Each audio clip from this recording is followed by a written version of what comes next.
York's only local show is back on its new home on York's only local station. Guess who's back again. This is the Gary Sutton Show on WOYK. I'm back. Now, broadcasting live from WOYK's downtown York studios inside Wellspan Park, here's Gary Sutton. And a happy end of the week Friday. Good morning to you. I am Gary Sutton here on WOYK. It's the main street of York, and we are so happy that you chose to join us here on a Friday morning, where we are right here at Brooks Robinson Plaza at Wellspan Park. It is the 22nd of August, 2024. At 59 degrees. First time we've gone below 60 this week, Mark. Mark McKenzie here. I am Gary Sutton, and glad to be with you here on a Friday morning. It's been an interesting week, a long week. Doing games every night and doing our show every morning. But, just happy to have the opportunity to be with you. And brought to you this morning by, as it is every morning, our presenting sponsor, Barley Snyder, Attorneys at Law. You can find them at barley.com, and they feature a wide variety of practice areas, 29 to be exact, industry groups and service teams, all geared toward one thing, helping you achieve your business goals. Barley Snyder is located right here in Newark at 100 East Market Street. You can give them a call at 717-846-8888. They're open Monday to Friday, 9 a.m. to 5 p.m. And as we said, the main street of York this morning, and it's busy on Main Street today. We've got a lot of things to talk about this morning, and looking forward to doing that with you, all here on the Gary Sutton Show. We got a question of the day today. Should redistricting of states be done by the state legislatures or by unbiased commissions? If it's possible to find an unbiased commission anymore, I think it probably is. But it seems like you'd have a better chance of having something that's politics-free that way than you would otherwise. So that's my opinion on it, just for what it's worth. But I'm interested in having you check that out at Gary Sutton Show on Facebook. Gary Sutton Show on Facebook. You can find that. If you want to hear our show again later on in the day or a part of it, you can go to YouTube and hit WOYK and hear our entire show again, or snippets of it, things that you liked, a particular phrase you heard, Mark's music, whatever it might be. You can go to that, and very easy to check that out. You can also find my regular blog where you can actually see me interview some of the people that I find interesting around York. And that is at not WOYK, it's A Voice on Main Street, just A Voice on Main Street, which is up on YouTube every afternoon. So there you go. And it's up right now. In fact, you can go in there and watch that. Our text number today is 833-478-4729. You can text us your thoughts about the show anytime during the show, and we're more than glad to respond to you, take a look at that. I want to remind you that tonight we will be playing baseball here. Now, I will not be doing the game tonight. Ronnie will be doing the game with Darryl right here at the stadium as they play Charleston, who comes into town. Charleston, West Virginia, by the way. Someone says, that Charleston, South Carolina? I said, no, it's Charleston, West Virginia. And they're coming in tonight for a 3-game series as the Rebs are now 5 games out of first place at 21-18 in the North Division. But also, it's a busy night here on WOYK. If you are of a football mind, and tonight is the opening night of football season in high schools, Gareth Hisson will be bringing you high school football on the online tonight. That's 989WOYK.com. So you can actually watch, or actually listen to football right there. It'll be Dallastown at Hempfield on 989WOYK.com. 989WOYK.com. So all of that, Mark, all of that before we even get to... I need a nap. Our opening monologue here. By the way, also tonight is Ladies' Night. Ladies getting free tonight, but also the Ladies Cross-Body Carrying Bag. Sounds sensual. 750 of those will be given out to the first 750 people who come in the gate, who are women. Yes. And they're very nice. I saw pictures of them. They look very nice. And so you guys, you want to be a little popular. You want to buy an insurance policy for the other dates coming up this year, get this. And then when your wife complains later on, you never think of her saying, but I took you to the carry-on. Yeah, that's the carry bag. That's going to be a winner. Yeah. You don't think that'll help? Are you kidding? No. Okay, all right. No. Anyway, today is National Tooth Fairy Day. What is the going price Well, here's the thing. for Tooth Fairy? It used to be a dime. I remember you get a dime under your pillow if you lost a tooth. Now it's like you can make installment plans, I think, if you're a parent. Put your mortgage down, whatever it is. But I've heard different numbers. I have to look that up today to see what the generally accepted number is for, trading off your tooth for I can tell you. a little monetary, I used reward. What is it? Go the ahead. Microsoft AI. AI. Yeah. Yeah.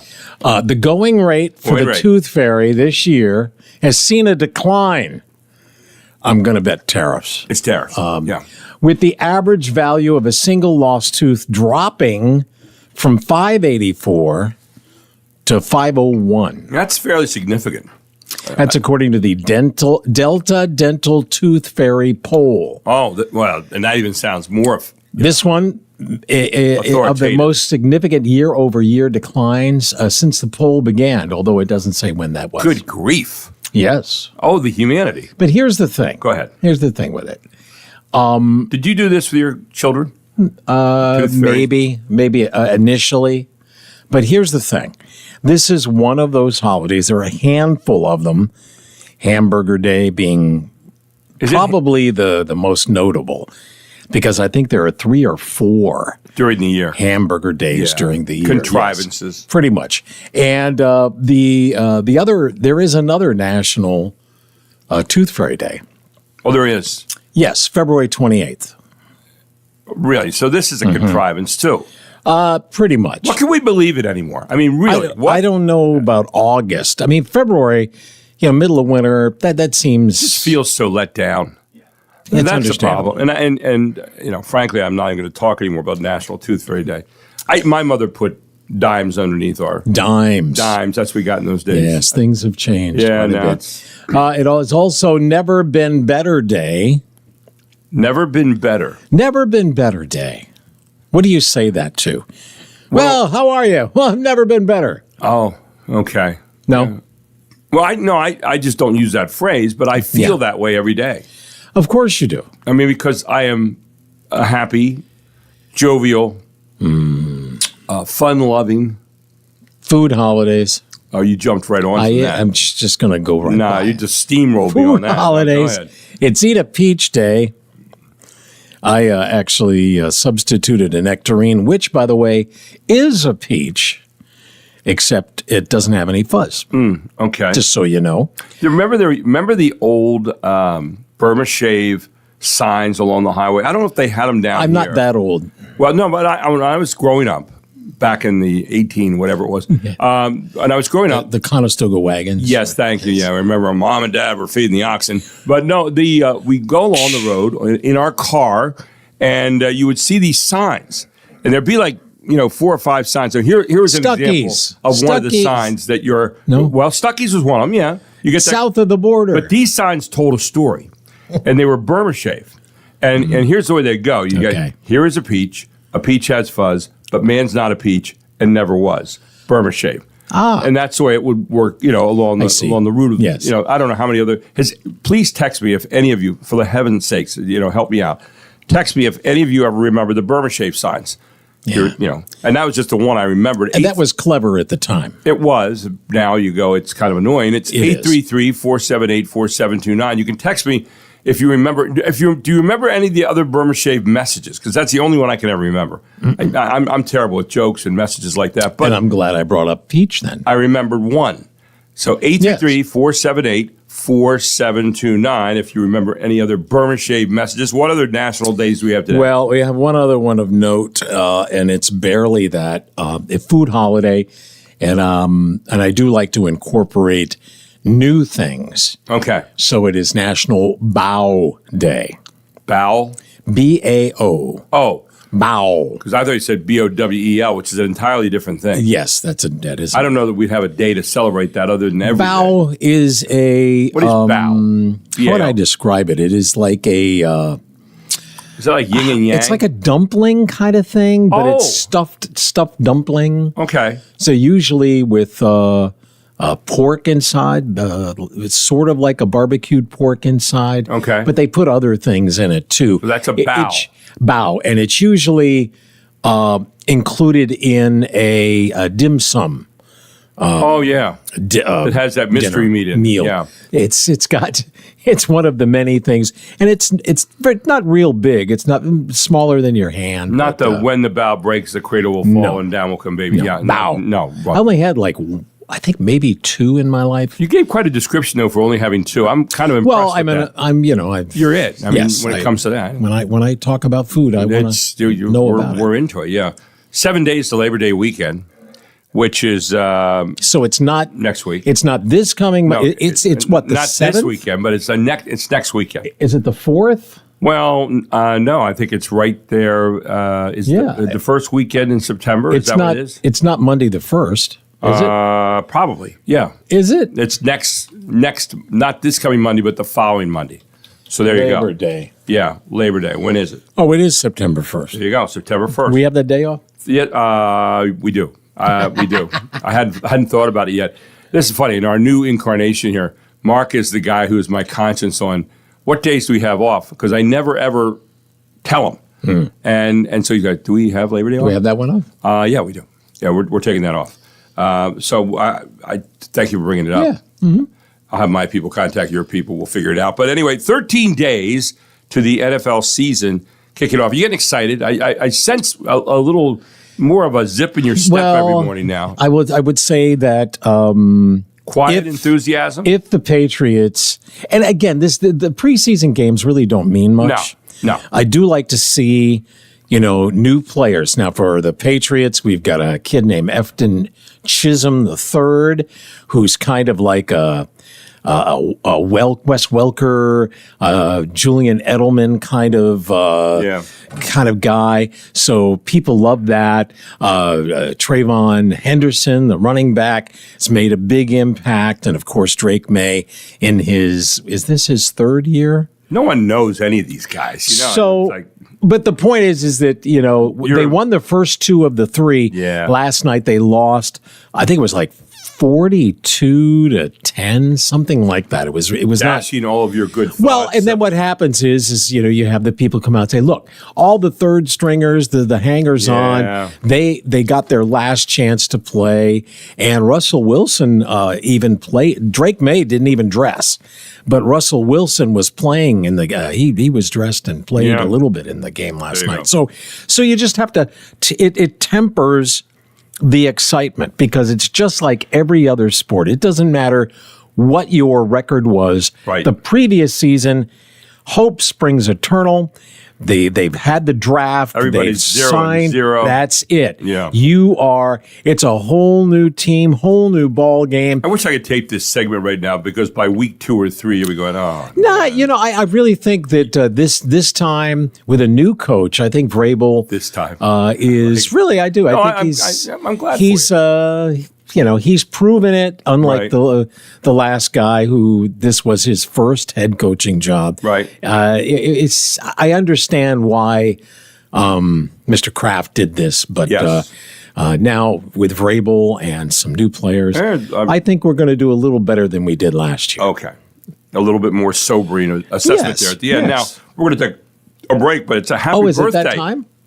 Yes, it's a happy birthday today. Who? Happy 40th anniversary. We'll tell you about who it is when we come back. And the revolution.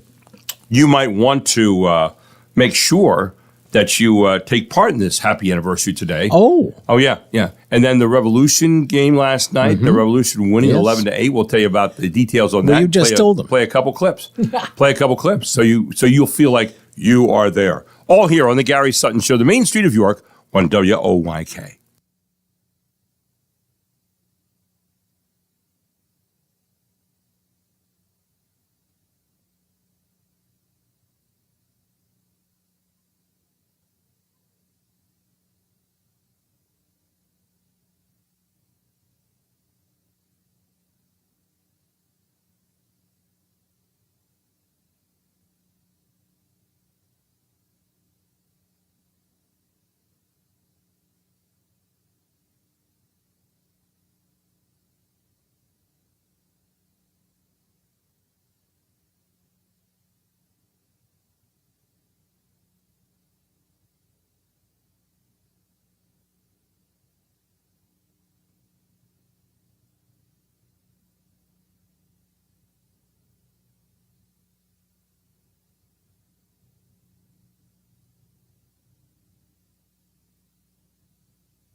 This one, a long, high fly ball, deep left field, way back, and it is out of here, and Ryan Higgins pucks it over the left field fence, and the Revs have scored 2 more to take a 4-2 lead here in the bottom of the 4th. And a swing and a drive deep the other way in right center. It is gone! Brandon Lewis absolutely drills his 12th of the year. And the Revs right back within a run. It's 7-6. Swinging a ground ball, base hit to left. Rick is sending a roadshow. Takas is up throwing, and it's way off to the middle of the infield. Game tied. William Simonite does it again. And we're tied 8-8 here in the bottom of the 7th inning.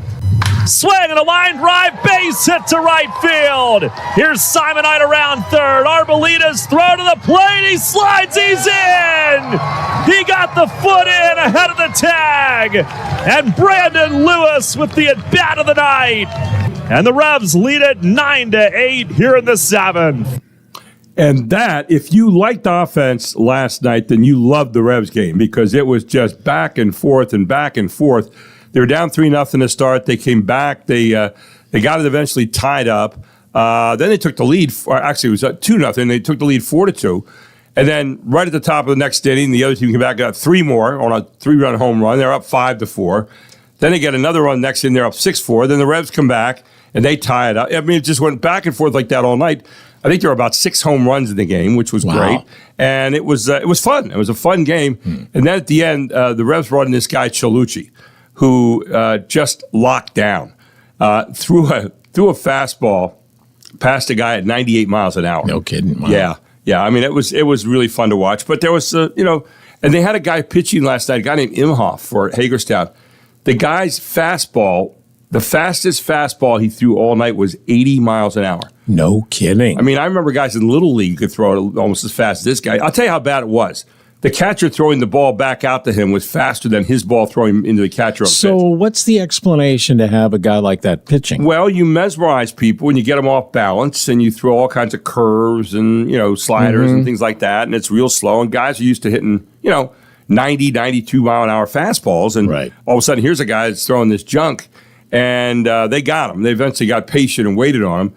And in the 5th inning, I think it was, or the 6th inning, the Revs had opened the inning with homer or a double, triple homer.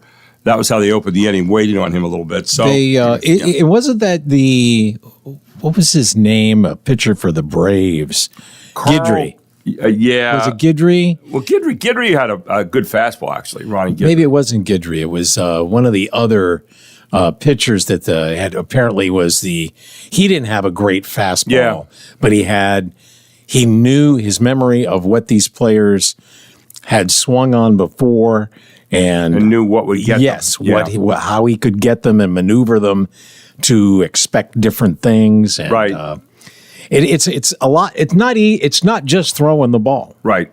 Well, and the one home run that got hit last night, by the way, one of the Revs pitchers, who will remain unnamed for the moment, comes in. He's throwing fastball at 93.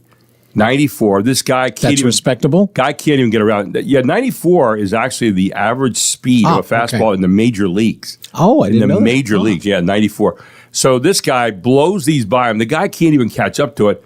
Then he throws him a slider that sits out of the plate, and the guy beats it over the fence. I'm thinking, why? Right. Dave Johnson, who's a friend of mine, who used to pitch for the Orioles, and he just announced it on Massett every now and then.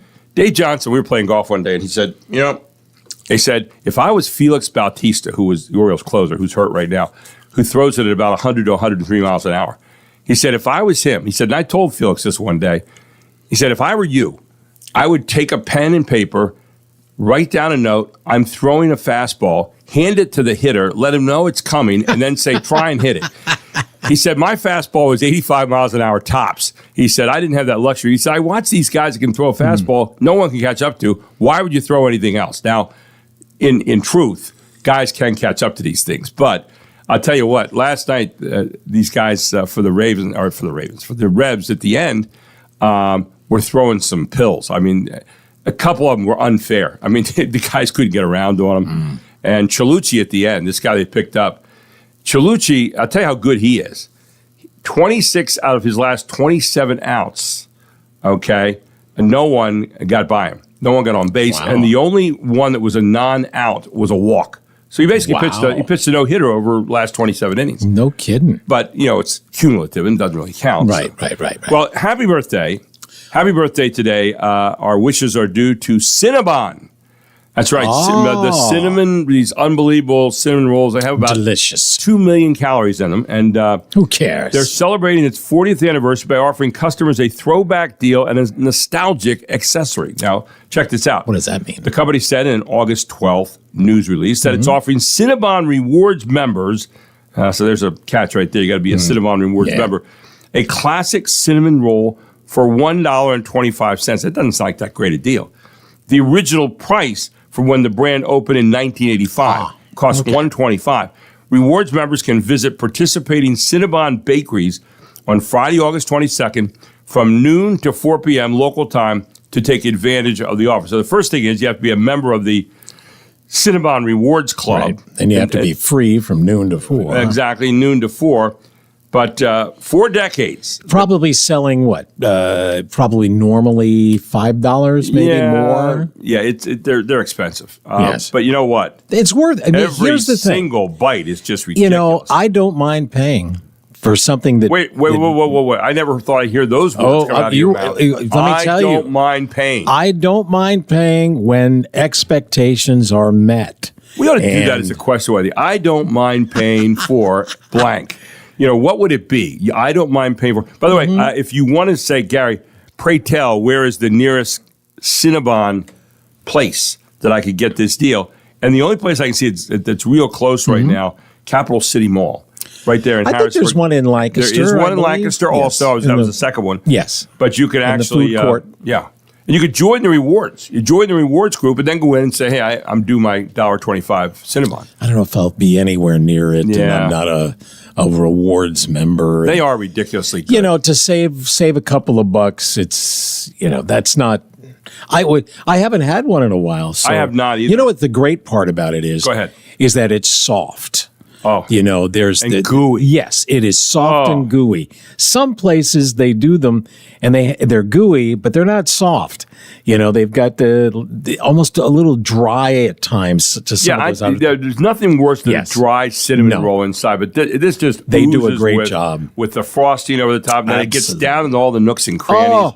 And then it's hot, and so you get this blend of beautiful cinnamon and sometimes too much frosting, but you can always take that off. You're right. But man, the inside of those things are just decadent. Yes, very nice. Just had to have a moment there. Cool. Netflix. Netflix is now recommending movies based on your astrological sign, Mark. Ridiculous. Yeah, we'll tell you about that a little bit later on this morning. Now, I think we have Ted Check. Well, I haven't seen any messages from him this morning, but we'll check. We'll check in on him next here on the Gary Sutton Show, where it is 6:30.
Welcome back. The Gary Sutton Show here on WOIK. I was right. Ted is on vacation this week. He answered the phone, though, and he and Mark had a nice conversation. He said he took yesterday off. He had to take his son to college. Wow. That's a magic time. Did you do that? I did. We took my daughter to Northwestern. Yes. Out in And was Chicago. that bittersweet? Oh, yeah. Oh, yeah.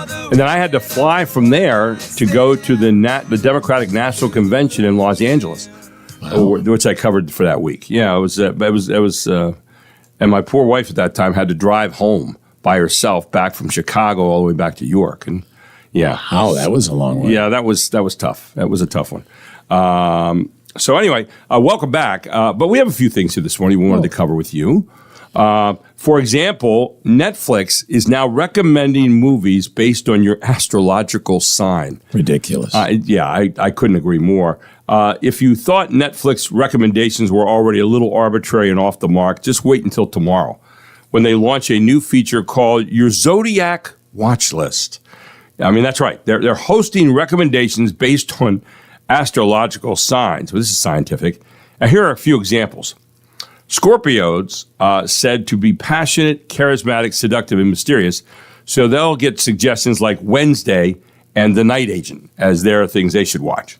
Okay. Leos are supposedly confident, generous, and loyal. So their recommendation will include content about royalty and leaders like The Crown and Bridgerton. And no, you don't have to give Netflix any personal information. All subscribers can see the suggestions for every sign. I'm trying to see here what I'm supposed to watch as a Pisces. You got to sign in. No, I'm not doing that. They gave you two, and then I have no idea what mine is, but I will not be basing any of my choices on my astrological sign. And here's a reason why that is just kind of ridiculous. Mm-hmm. Okay, go ahead. A study of 20 million. 20 million. This is fairly significant. Yeah, 20 million married couples found no astrological signs are more likely to wind up with any other astrological signs. Yeah, thank you. I mean, this astrological sign. Let's get a grip. Yes, let's get a grip. I saw something else this morning. The 10 funniest movies of the last 50 years. Oh yeah. Now, I'll be the judge of that. I was getting ready to turn to you because you do watch movies. I mean, you go to the theater to watch movies basically because it's a cheap way to get popcorn. But it's not a cheap way either. Oh my Lord! No, but it's a reason to get buttered popcorn in a trough. Although I have discovered, I was in the store the other day, and there are competing brands of movie butter liquid. Yet another choice for you. Oh, no. Another shiny quarter thrown out there. I'll have to try both just to see which one is the really good You're like the only guy I know. You go into the store and there's something, and you're like the dog goes, I am always looking. I will tell you, one of the aisles that you should really go into if you haven't been. Go ahead. Is the... I don't know exactly.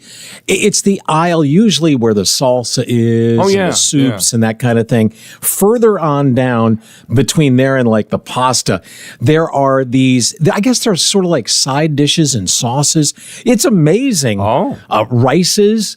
I mean, you can get rice. I got a roast chicken rice. It was great. Wow. 4 cheese rice. There's all kinds of gravies. You used to have to make them. Now they actually have them made for you. I mean, and it's really good stuff. So it just opens up a whole new world. Yeah. All you got to do is add some meat and some vegetables. I know, you could get Hamburger Helper and do the same thing. It's I don't know. Don't do it. No. I mean, just go there. Yes. But it's always an adventure going to the grocery store. To me, it's a task. Food, no. But see, that's because you're looking at food the wrong way. Well, I am. To me, it's a necessity. Yes. I don't eat that much of it. Yes. But I understand. But I'm appreciative of your attitude towards that. Look, I mean, I only eat twice a day. Yeah. That's it. As do I. That's it. So there's no lunch. There's no real snacking in between. You only eat twice a day, ladies and gentlemen, morning and night. Right. That's it. Yeah. But here's the thing. In the morning is a perfunctory meal. just something because I know I gotta. It's been a Nutrition. while. Yes, I gotta eat something. Right. So it's usually a sandwich or a bowl of cereal, nothing special. Right. But the dinner is different, and taking some extra time to create something, or at least Linger over it. Yes, discover something new because Yeah. food is one of the great things about being alive. He's rolling. There's a handful of things. Yeah, he's moving. And Germans food, are bombing Pearl Harbor. Don't let it go. Yeah, well, and there it is. Yes. True Mackenzie Grasp informed. it. So Enjoy it. Wallow in it. So somehow we got onto that from Yes. the best comedies to come out in the last 50 Okay, go. years. All right, let's hit But number which 10. which are the best? This is out of Collider.com. Oh, yes. COLLIDER.com. The authority. They think they have it all figured out. Number 10, Anchorman, The Legend of Ron Burgundy. I would say 2004. yes. Okay. Number 9, A Fish Called Wanda. I have to say I've never seen that. You know what? I saw it. I was looking. I'm always looking for movies. I'm still on that series where I want to rewatch movies that I don't remember at all. I know I saw it, but I don't remember. Well, here's your list and for the that's weekend. one of them. No, Yeah. that was one A of them. Fish It's Called like, Wanda. maybe I should watch that again. Is I it should. Kevin Kline in that or Kevin something? Kline, Yeah. Jamie Yeah. Lee. Jamie Lee, You know, that it's girl. yes, go. Eddie Fisher's daughter, whatever. Yes, Yeah. Jamie Lee Curtis. that's it. Thank you. A Fish Called Wanda is number 9. Number 8, Superbad, 2007. Yeah, it was. Didn't see that either. I did see it. It was all right. Number 7, The Life of Brian. That was one of the Monty Again, Python another things. one I should watch. Yeah, that one. You have to have a sick sense of humor to really enjoy that a little bit. Yeah, English humor is a little bit different. Number 6, I never have heard of this one. Okay. Clerks. Oh yeah, Clerks. Heard of Clerks? Mhm. Yes, it was a independent movie. Okay. And spurred other similar movies after Okay. that, so it had some effect on entertainment. Right. But I can't say I remember. Yeah. It. Number 5 was The Big Lebowski. Absolutely. 1998. Coen Brothers. Yeah. You can't go wrong with a Coen There you Brothers go. movie. That was Bridges in that, right? Yes. Yeah. Yes. Oh, it is. One brother. The cast of characters just outstanding. 4, Bridesmaids. You know, I don't remember much about it's that one. women on a Now here, the next 3, I've seen all 3. Okay. Number 3 was The Birdcage, Oh, La Cage aux which Folles. is really, really funny. I mean, it's funny. And the guy from Hoosiers was in that. Just Hackman. died. Gene Hackman was in that. And Elaine, what's his first Nathan name? Lane. Nathan Lane was in that. See, I Really, did- really good. Robin Williams was in it. It was a funny movie. Outstanding cast. This is Spinal Tap was number 2 from 1984. yeah, another one. Spoof. Yeah. Maybe and they're coming out with another one. So And number 1, I can't wait. Airplane. Oh, absolutely. Airplane from 1980. Oh. Yeah. And you know what? Shirley, you're kidding. I'm not kidding. And stop calling me Shirley. Last week, Right. I don't know if I told you this. Last week, I love looking at old movies. Yes. Turner Classic Movies. I have that at my house, and I've been watching more of it lately. And I watched. I saw this movie because, like, when commercials are on sports or something, I'm like, all right, let me go check on Turner Classic Movies, and it said 0 Hour, and I'm thinking, why does that sound familiar? Why does 0 yeah. Hour sound familiar? It started Dana. I can't think of his last name. Anyway, and Sterling Hayden. Right. And I'm looking at this movie, and within seconds, I knew exactly why I had heard it, because that's what they made Airplane off of. Yeah. 0 Hour. 0 Hour. So everybody got sick on the plane. Dana's character's name was Stryker. Striker, yeah. And Sterling Hayden was the Briggs character. Bridges, yeah. The diver, right? Yeah. Right, yeah. The control tower guy. And, yelling Lloyd at the Bridges. guy. Yes, Lloyd Lloyd Bridges. I mean, it was, and when you watch that movie, you could see it's so good. Airplane, but no jokes. Yeah. That's the thing. And so, Yeah. excellent movie. They really did perfect timing.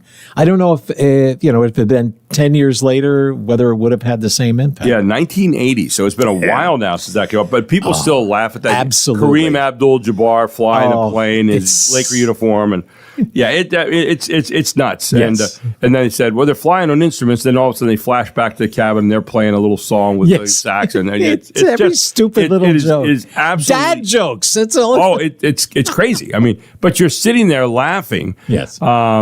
So anyway, that was a good. So that they say that's I the agree funniest with- movie that they've rated. I agree with most of those.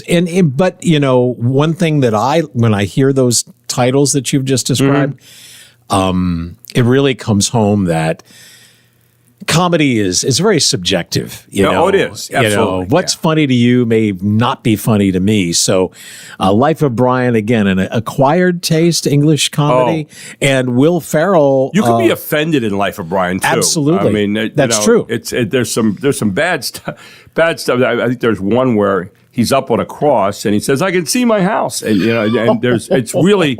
I mean, it's really irreverent. People would say, "Oh my gosh, really?" So Yes. And Anchorman, I actually went to see in a theater, and I don't know that I stayed for the whole thing. I was not impressed. But then a couple of years later, I happened to see it, on like Comedy Central or something, and I'm like, this is great.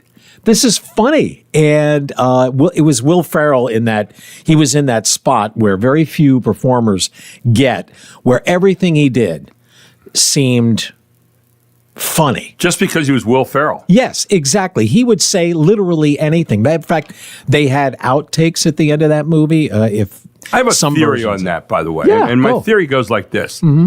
After Elf came out, everything that Will Ferrell did, people saw the Elf character I and see. thought, yeah, it was really funny. And now they transposed it over to what he was in at that moment, and he was funnier.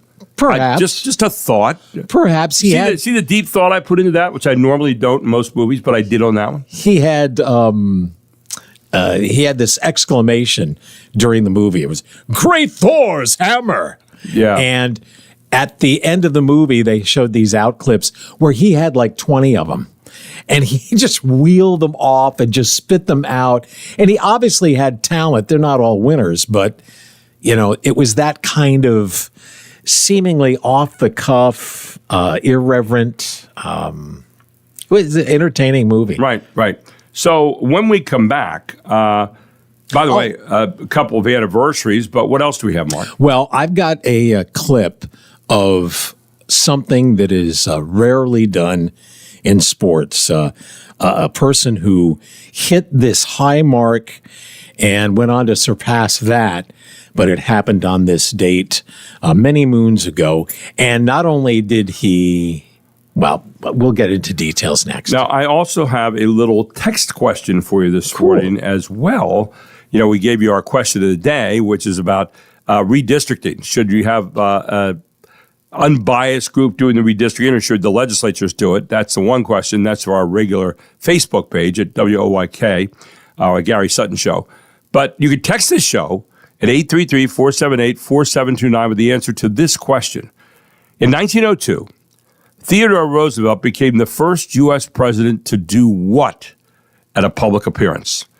In 1902, Theodore Roosevelt became the first president to do what at a public appearance? That's 123 years ago. What do you think the answer is? Text me and let me know the answer at 833-478-4729. And you could be the prize winner this morning here on the Gary Sutton Show, where it is 648.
just 6 strikeouts.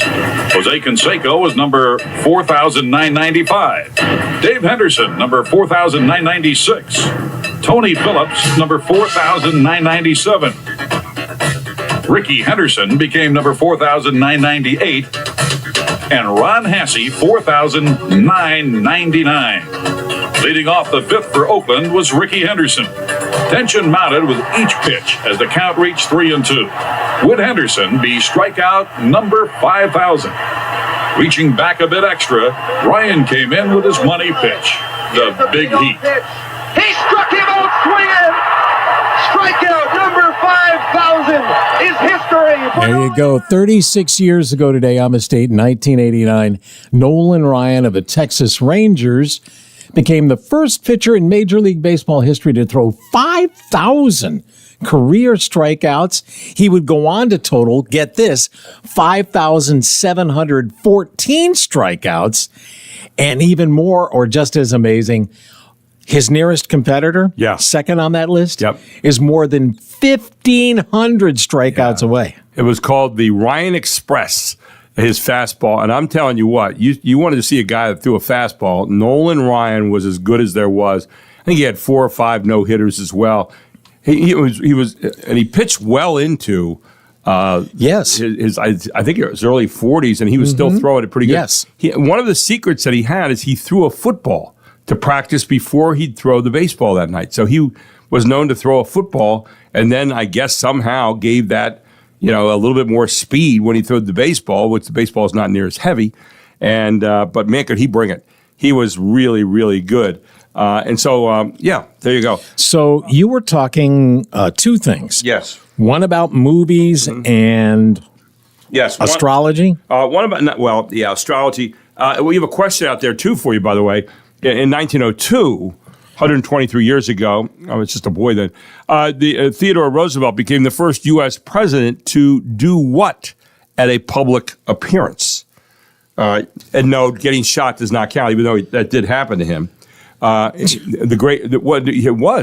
was attempted assassination, and it hit a rolled up speech in his pocket and saved him. He ended up having to go to the hospital and stuff, and he was bleeding. But the speech was rolled up, and his speech was so thick. This is the one time where a good politician with a big speech saved him.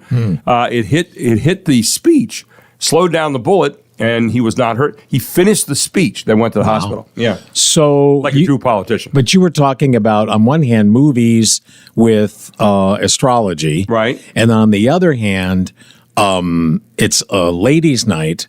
The crossbody bags. Here at the stadium. So it was kind of like a date kind of between the two. Right. Well, check this out. Movies, theaters in America are trying to make it easier for date night. Movie theaters are pouring $2.2 billion into upgrades to get people back in theater seats. And their latest offer is Date Night at the Movies, hosted by the Cinema Foundation, Cinema United, and Fandango. The national movie-going holiday offers 2-for-1 deals at theaters. Cinema Foundation spokesperson Harry Medved told Fox News Radio. 2-for-1 deals on personal pizzas, nachos, sliders, sodas, candy, and popcorn. But one of my favorite deals is 2-for-1 cannolis. Take the cannoli from Synergy Entertainment. Rom-coms like Steve Carell's The 40-Year-Old Virgin and Adam Sandler's The Wedding Singer return to the big screen alongside new releases Weapons and Honey Don't. Check out atthemovies.co, all one word, for more info. Michelle Polino, Fox News. Yeah, so that's a good one. By the way, 18 years ago, 2007, a day that will live in infamy, the Texas Rangers beat the Baltimore Orioles 30-3. That was the most runs scored by any team in modern Major League Baseball history. 30-3. Would you like to hear? Go ahead. Here was the last. Oh Lord. Right field and deep, and it's gone. A 3-run home run for Vasquez. Texas has put 30 runs on the board. 30 runs. Listen to Vasquez. His second 3-run home run in this game. He had two second 3-run homers. 30-3. Boy, the Orioles were bad back then. I mean, they were really bad. But 30-3, and it was ugly. But there you go. And then again, just a reminder of the question day, and you can text me the answer at 833-478-4729. It's the only way you can do it. Text the answer, 833-478-4729, and I will find some worthwhile gift to give to you. I have Theodore Roosevelt became the first U.S. president to do what at a public appearance, and that was 123 years ago in 1902. I know you all remember that. So you were also talking earlier in the hour about football, Yes. the NFL season getting ready.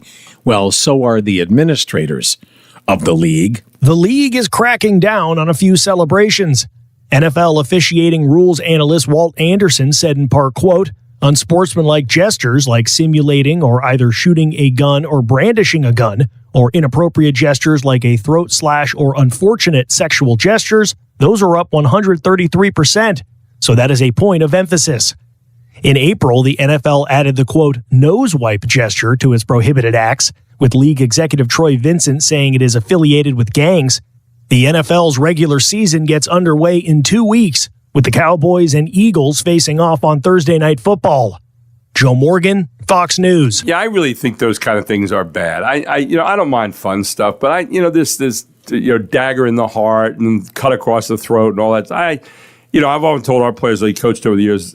We had a couple players do some of that, and they thought it was kind of fun. And I said, hey guys, act like you've been there. Act like you've scored before, not like it's the first time you made it into the end zone or the first time you scored a bucket or whatever. Here's the problem, though. Yeah. It's not just the players. Oh, it's the culture that kind of seeps into sport. Maybe it's a symbiotic relationship. And here's proof. Charles Burgess allegedly hurled a sex toy during a recent New York Liberty game. His arrest Wednesday is the latest, following a string of incidents with fans throwing sex toys at WNBA games. Burgess is facing 2 counts of assault after a 12-year-old girl was hit. In previous incidents, games have been delayed while security searches for the culprit. A man in Georgia was recently busted for tossing 2 toys at Atlanta Dream games. A sex toy also landed on the court in Los Angeles, nearly hitting Indiana Fever guard Sophie Cunningham. The toy throwing trend has been linked to a group promoting a cryptocurrency meme coin. Tom Graham, Fox News.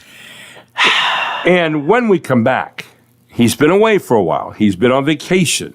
He is Kevin Smith of Kindness Worldwide, the chief kindness chaser there, and he is going to be with us this morning to take a look at this past week and talk a little bit about some of the things happening in the world of kindness, as this next hour being sponsored by Kindness Worldwide. It's a Good Friday here on the Gary Sutton Show, and Kevin will be with us. We're looking forward to seeing how he's doing now since he got back from vacation at like 11 o'clock last night, and he'll be with us live, we think. Live, or mostly live, here next on the Gary Sutton Show on WOYK, where it is 7 o'clock, time for news.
York's only local show is back on its new home on York's only local station. Guess who's back? Back again. This is the Gary Sutton Show on WOYK. I'm back. Now, broadcasting live from WOYK's downtown York studios inside Wellspan Park, here's Gary Sutton. And welcome back to the Gary Sutton Show here on WOYK. It's a Friday morning. It's 7:05 on the 22nd of August, 2025. It's now up to a whopping 58 degrees. Actually, it's dropped a degree this morning here in Brooks Robinson Plaza. So Brooks had a sweater on today. Yeah, he was looking a little cooler. But anyway, this show is being presented by our premier sponsor, which is Barley Snyder Attorneys at Law. You can find out about them at barley.com. Now, Barley Snyder features a wide variety of practice areas, and as I tell you all the time, it's 29 different practice areas. It's like a one-stop shop, and you can find an expert or experts in those areas. So, we hit a lot of different areas in life, don't we? In our businesses and as individuals. And you can find out all about those practice areas by going to Barley, BARLEY.com. But they have this wide variety of practice areas, industry groups, service teams, and they're all geared toward one thing, which is helping you achieve your business goals. Check them out today at barley.com. Here in York, they're at 100 East Market Street. You can give them a call at 717-846-8888, and they are open 9 a.m. to 5 p.m. weekdays. And just go to barley.com, find out more about them, and then you can make your call. And, of course, this hour is what we call Good Friday here on the Gary Sutton Show. Every Friday, it's a Good Friday. Not the Good Friday, but a Good Friday. And it's brought to you by Kindness Worldwide. You can check them out at kindnessworldwide.org and find out what they are doing to bring kindness around the world and to get more and more people practicing that. And the chief kindness chaser and the originator of Kindness Worldwide is here with us this morning, back from vacation. Haven't heard from him in a week. He didn't send flowers or cards, so we thought we'd just see him in person. He got up early this morning, came in. He's Kevin Smith. Good morning, Kevin. How you doing? I'm doing great, Gary. It's nice to recharge a little bit for a week and have 24 hours to get caught up on some loose ends, and then I fly to Detroit tomorrow for some more kindness to see Tracy Ann Palmer's debut concert. Yeah, Tracy Ann Palmer, who was on last week when you weren't here, and man, is she engaging. I mean, you talk about a lady who chasing your dreams.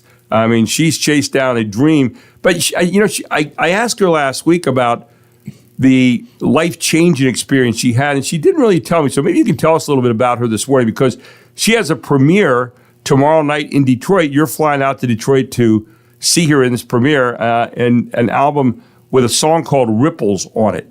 And just hit that a little bit this morning, because she was a little reticent to kind of tell us all about that last week. She's very, very good. But Tracy Ann Palmer is releasing her debut album, the Warrior album, on Sunday at a private concert in Detroit, Michigan. I'll be there with Elgin Cahill, the director of the film For Such a Time as This, to capture some of the magic of that evening.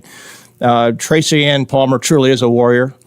She's been through much in her life. She's a true champion of kindness, but she has a very powerful story of kindness that she alluded to Monday briefly on your show. She nearly died from domestic violence before her 21st birthday. And were it not for the act of kindness of two neighbors who saved her life, she wouldn't be here to this day. She would not have been able to pursue her dreams. One of her dreams was to record music, release an album. And through this journey, I connected with Tracy Ann Palmer through a number of serendipitous moments. We both have very powerful stories of kindness in our own way. And when she shared her story, and I shared with her mine, and how I met Brooke Dubs, how I found out who she was on Facebook, I asked her if she'd ever reconnected with the couple who saved her life, and she had not. But she was inspired by my story, and she actually did a search on Facebook, and sure enough, 30 years later, she discovered them in the United Kingdom. They reconnected, and after all these years, this couple was going to be flying from England to be at her concert this weekend. It's going to be quite a reunion, and we're going to be capturing it all for the film. But Tracy Ann's just a wonderful person, a survivor, true champion of kindness. And has a great voice, by the way. And she's starting a career at a much later date than most people would have ever thought about. Go back to that domestic violence, because I think one of the questions I asked her last week was, why didn't you just leave? You know, and that's a question that's asked of people, especially women in domestic violence situations. Why don't you just leave? But there is something that brings them back. And she talked about that. She said there's something that brings you back where he says, oh, I'm sorry, or it's not going to happen again. Oh, I'm terrible. And then it happens again. And it's this recurring thing over and over. And until you break that paradigm, until you somehow realize it's always going to happen again in almost all situations, not every one, but almost all situations, then you really can't make any progress toward having your own life because you're basically a slave to someone else's negative ambitions, I suppose you could say. Thoughts on that? Well, Tracy Ann will describe it almost like psychological warfare. Right. And it's the physical abuse, but also the mental abuse to the point where you're so knocked down and so beaten up, literally and figuratively, that you feel you're not worthy. You feel maybe you're deserving of it. And it takes a support system around you to lift you up, renew your strength. And that was what her neighbors certainly did. They were very instrumental in getting her out of that environment where she would have died. She nearly died during that incident. It took her 2 years to grow her hair back. It was that bad. Unbelievable. But that support around us, I think many times we often fail to recognize that we're a product often of those around us, and we're shaped by our communities, our friends, our families. And we rely on others. I mean, we're social creatures, and we're born for connection. And sometimes we need that support from all those around us to remind us of our worth, and that if we're in difficult situations, there are those who want to help us get through it. And thankfully for Tracy Ann, she had that network around her. It took some time. I mean, she mentions the physical scars heal, but the emotional wounds endure. Right. And but she's overcome that, and here she is all these years later pursuing her dreams. We only have one shot at it. Only one time for the show, so to speak. And she's always been a talented musician and an artist, and she wanted to release an album. And here she is living her dreams as a survivor, and it's going to be a wonderful, inspirational concert and weekend. We're looking forward to capturing it. But she's just a wonderful person, very proud to call her a friend, and also she's an ambassador of Kindness Worldwide, doing a wonderful job championing this effort, championing this mission, this work, and she lives and leads by her example. Yeah, so you're getting to fly to Detroit, see her in her Sunday concert. That's going to mean a lot. And then the people coming who helped save her from domestic abuse, coming from Great Britain to see her in Detroit, which is an amazing story. So I know you. You never take a break from kindness. So you were in South Carolina. You were down there at Hilton Head, which is a great area, by the way, except for a few gators here and there. But it's a great area to go. Did you have any opportunities down there that kind of came up? Because I know you're always searching to just build into you for kindness. Anything come up down there? Any stories that you have from vacation on kindness? Well, there certainly was a lot of kindness in Hilton Head. Right. I might remove myself and try to recharge the battery, so to speak, but you always make room for kindness. There were a number of kindness cards shared, just the wonderful hospitality of many waiters and waitresses, when we were out for dinner or breakfast, and a lot of smiles on faces, and just the people you meet, on the beach or where we stayed. All you need to do is open your eyes. And see good and kindness all around. Like often we're conditioned by the news we watch and read to feel that the world is largely bad things happen. Yes, they do, but that's still the exception, not the norm. And just open your eyes and look around. There's always plenty of kindness all around. And anytime we acknowledge others for their kindness, there's two winners. Not only the recipient of our kindness, but also the giver of kindness in terms of how it makes you feel, how it uplifts everyone around us. And so, yes, there's a few less kindness cards now in my wallet, but I'll always make sure to fill up some more. When you start to look out ahead here, and we start to look to November, and I know it's early now. It seems like, November, it's not going to be here. But you know what? We didn't think school would be here this quickly. School's back. Tonight's the opening night of football season, for heaven's sakes, in high school football. Kindness Week coming up there, and that's a huge week for you. I know you start planning on that a year in advance, but tell me a little bit about what's coming on Kindness Week this year, when that is. People can circle that on their calendar. We'll be doing some special things here. I know on the show we'll be talking to you about a lot of that, but when does Kindness Week come up this year, and what can people kind of expect on that? So Kindness Week Worldwide, which is the signature initiative of Kindness Worldwide, the nonprofit I was inspired to launch, is November 8th through November 15th. It's always the Saturday before World Kindness Day to the Saturday after. World Kindness Day is always celebrated November 13th of each year. It's 8 days, not a typical week of 7. Why 8 days? Well, we think kindness deserves an extra day, so we added an extra day, went the extra mile, so to speak, to make it 8 days instead of 7.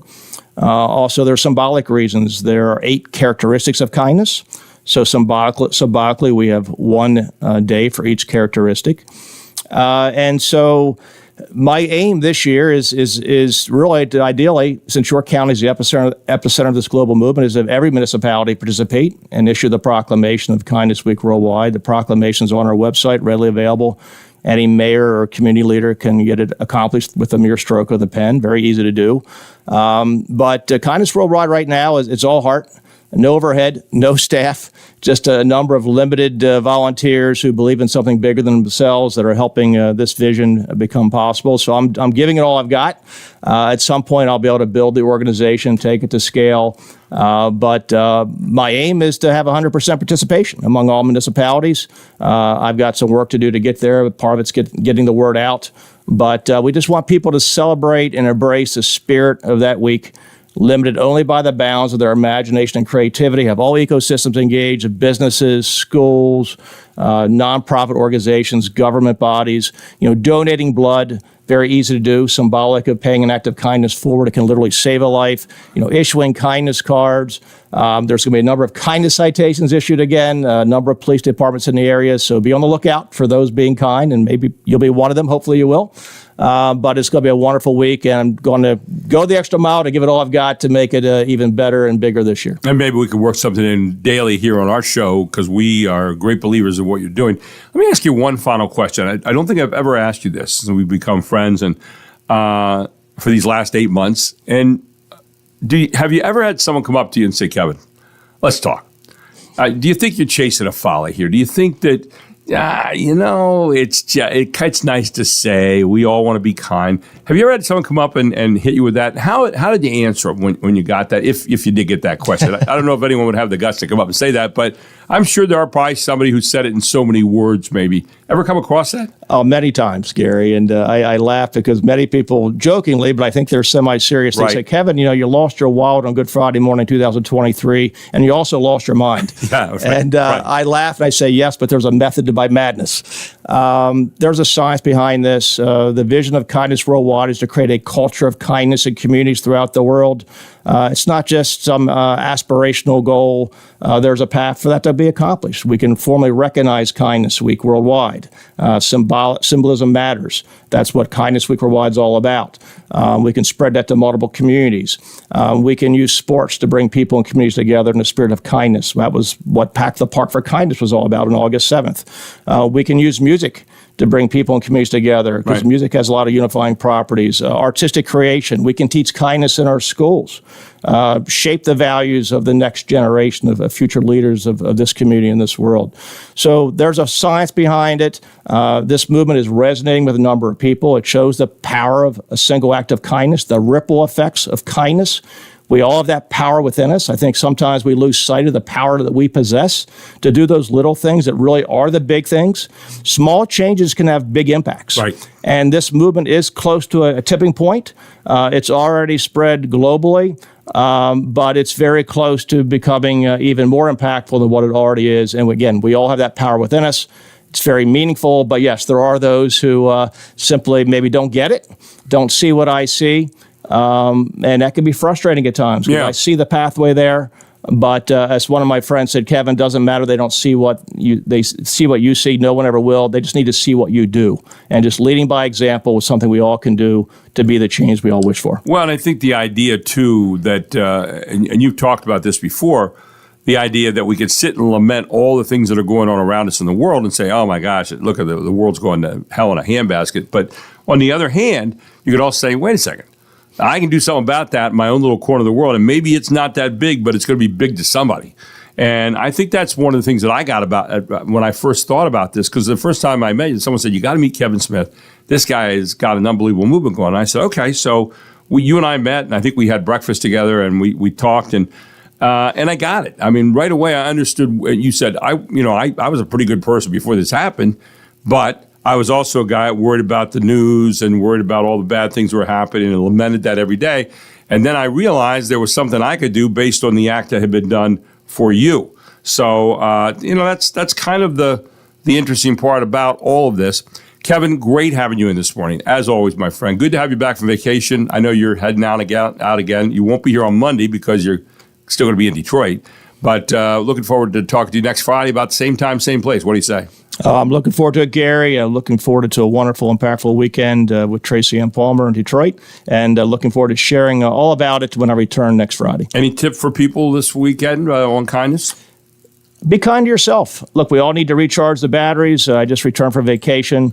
Sometimes we lose sight of the fact that before we can care for others and be selfless to others, we also need to take care of ourselves and just recharge the batteries, so to speak. Be mindful, physically, mentally, spiritually. And once you take care of yourself, everything else will take care of itself. Well, great advice, my friend. Thank you so much, and we look forward to talking to you again next week and catching up on how the concert went with Tracy Ann. So that'll be great. Thank you so much, Gary. Kevin Smith, Chief Kindness Chaser for Kindness Worldwide. He is the developer of that whole website, but more importantly, a movement that is happening around the world. We'll take a break. We'll come back with more, including Fox Sports, and we'll have some Ravens highlights. We'll have some other things that are coming up here that you do not want to miss. Right here on the main street of York, Kindness Central this morning. It's the Gary Sutton Show on WOYK.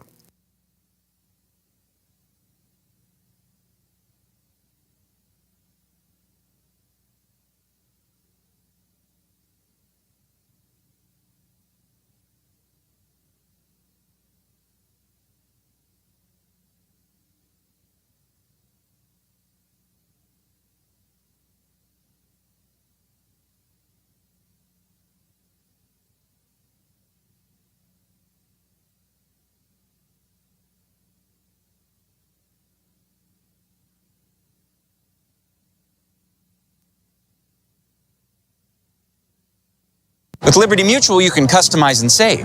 Oh, I think.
Fox Sports Update.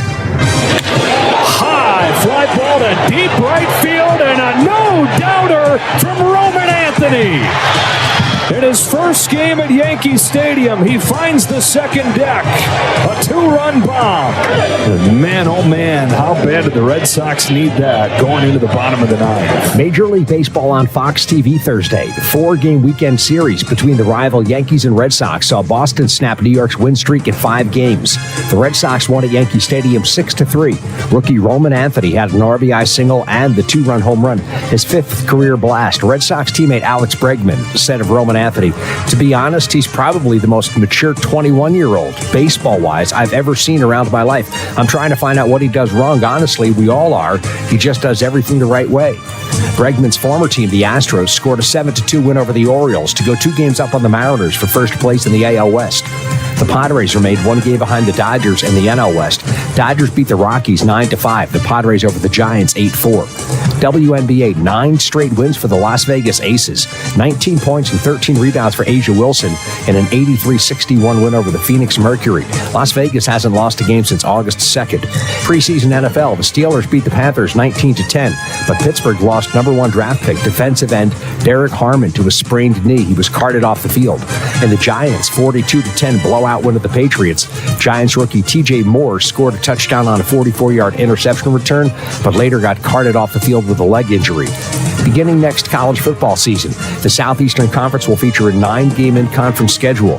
SEC Commissioner Greg Sankey said, "Adding a 9th SEC game underscores our university's commitment to delivering the most competitive football schedule in the nation."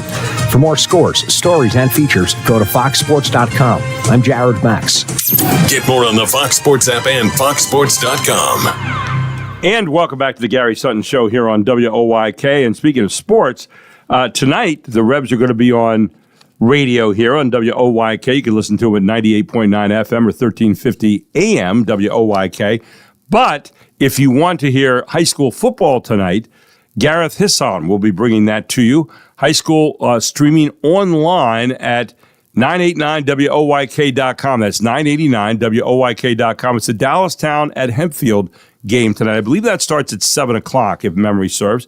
But Gareth Hisson will be bringing that to you tonight, and it'll all be right here on 989WOYK.com. Don't forget, here tonight at the stadium, it is Ladies' Night, Mark. Ladies' Night. You could probably get some points tonight. Ladies get in free this evening here at Wellspan Park, but even more importantly, they get a free crossbody bag for the first 750 ladies that go into the stadium. A free crossbody bag. First 750 ladies go in tonight. And then, of course, there's a special vendor shopping on the concourse tonight for ladies. And also post-game jewelry find thanks to Smith Jewelers. Post-game jewelry find. So, ladies' night tonight here at Wellspan Park. This is Ladies' Night by Kool and the Gang. Everybody together, okay? They might be playing this when you come in the game tonight. I'm sure they will. The ladies' crossbody bag. Oh, yes, it's ladies' night, and the feeling's right. Oh, yes, it's ladies' I'll take the bass part. Oh, what a night. Oh, what a night. Oh, yes, it's ladies' night, and the feeling's right. Oh, yes, it's This might be one of the coolest videos you ever saw. This is from 1979. They were smooth. No doubt about it. They were smooth. So, ladies' night tonight here at the stadium. And don't forget that Sunday is unused ticket day. So, if you have a ticket that you didn't use for whatever reason during the season, in other words, it hasn't been used yet for you to sit down and enjoy a game, head on over to the box office here, the Shipley Energy ticket office, and any 2025 unused game tickets can be exchanged in the Shipley Energy ticket office, and you can get a ticket for the game. Yeah, and that's on Sunday, the 24th. So we're playing Charleston from West Virginia, 3-game series this weekend. Of course, tomorrow night, fireworks night, so you get all that going for you, too. So I'm Fun Central. That's what we're talking about right here. And the weather going to be great today and tomorrow. Sunday, not so much. No, Sunday probably could be. It's a chance of showers. Could be, yeah. Yes. Anyway, coming up next, we talk about kindness. Dr. Gracia Etienne is a guy that's practiced kindness his whole life as he's been an orthopedic surgeon. In fact, did both my knees at one point in time, and I walk today because of the work that he did. But he now is in another area of concern where he's being kind to people, and it has to do with depression. But he's going to talk about mental wellness and how all of us experience sometimes not such good wellness. And what do we do about it? What are the things that we can use? What's the tool bag have that helps us to get into a better place? Well, he's going to talk about that next when he joins us here on the Gary Sutton Show on WOYK. But first, news at the bottom of the hour. It's 7:30.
For the moon, second go. For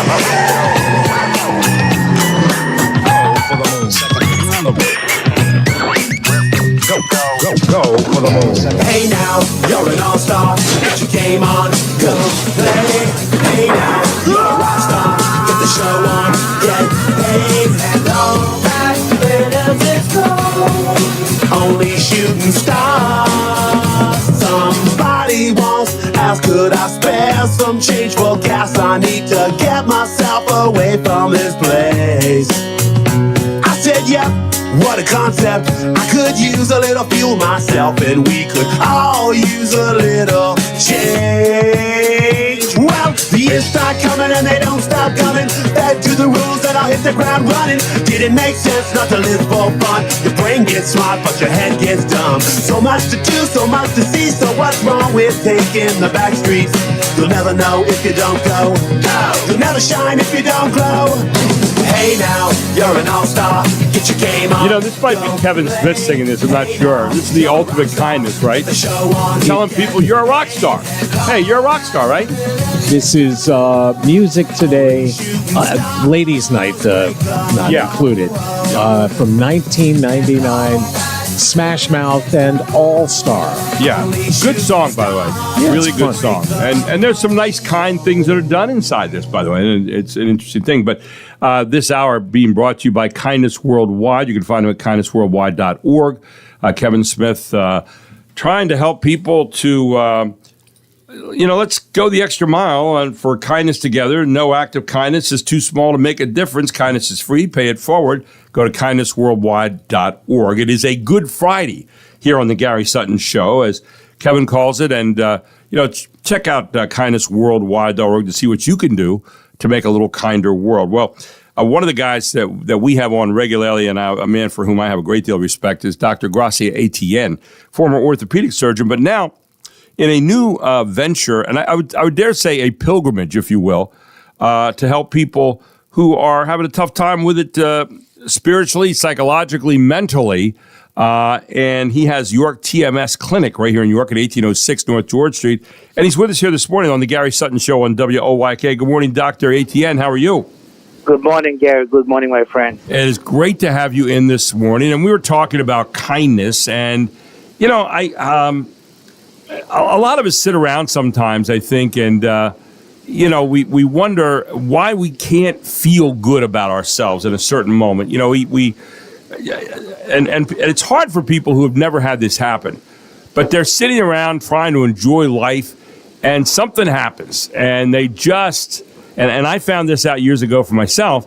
All of a sudden you said, well, this ought to be a moment where I ought to be celebrating, I ought to be enjoying it, I ought to be a joyful person and happy, and everything ought to be going right. And there's a part of you that won't let that happen. What the heck goes on in those moments?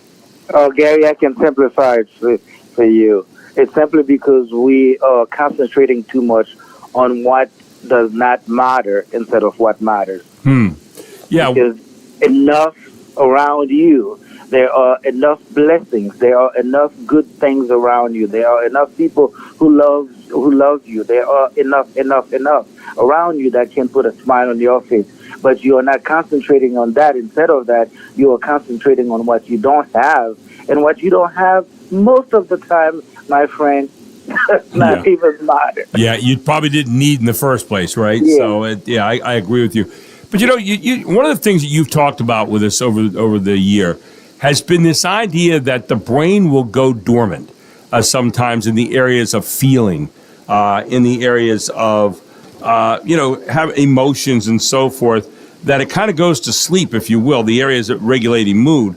How does that happen? How, I guess there's probably a variety of reasons for different people, but how does it kind of go dark, so to speak? Because that's where you step in and trying to wake it up. But I don't think I've ever asked you that question about how we get to that point in the first place. Is it just something that's built into us, something connected to our family? Is it something that could be set off by an event, or all of the above? Yeah, there are a lot of theories out there, but honestly, the bottom line is that we do not know exactly what happened. However, it is a common thread, a common finality, whatever the reason is, whatever the reason, that at the end, when someone is dealing with depression, the brain cells, the neurons are fairly inactivated. They are dormant. They are not connecting with each other. The signals that they send to each other is not crossing well, and that's the issue. Sometimes trauma can do that, and other times without trauma, we've seen patients who have been dealing with a slow decline. There are so many reasons that can happen, like you said, but at the end, what it's a lack of communication between the cells, and because they are not activated. You know, when you think about this, we hear a lot of people will say, "I'm depressed. How you feeling today? I'm depressed," and what they'll say is, "I'm unhappy." You know, or something bothered me. My car broke down today, or something happened to them in a negative way, and they'll say, "I'm depressed." But there's one thing to be unhappy, and there's another thing to have something not of your own making affect you. And depression is something where you can be the happiest person in the world in a given moment, and all of a sudden, boom, something happens. And I know, I know what it means to be down today because you lost a game, or down today because, your car broke down today because something bad happened. That's an entirely different thing from clinical depression, right? Where you really start to get into something that is not necessarily of your own making. Talk about the differences between those two, would you? Yeah, definitely. Moments of sadness, moments of unhappiness, most of the time because it's circumstantial, it is related to something that happened. That's not what we were talking about. It's, for sadness, it's for depression, it's that patient who's trapped into a state of not even understanding what the brain is doing to them. Recently, I saw a young lady who said that she feels she does not understand that person that she's living with, but she's referring to herself. She said, "I don't like that. I know it's not normal, but I can't break through." And that's more of clinical depression than just, I'm not happy today. Something happened to me, or circumstantially. But that, if you don't manage those events, you may get to a point where you can no longer process things, and then you keep declining into the state of major depression. Yeah, and the idea of that is you feel kind of helpless. And then you go into a whole other area of things that can be really, really damaging to you. And so, when you talk about depression, a lot of people today have gone to doctors, psychiatrists, psychologists. They've taken pills, which psychiatrists can issue to you. And they're saying, okay, well, yeah, it's had some effect, but it doesn't really, maybe I'm still really off. Maybe I really still feel like I'm off balance, off kilter. I'm not really in control of my emotions and so forth.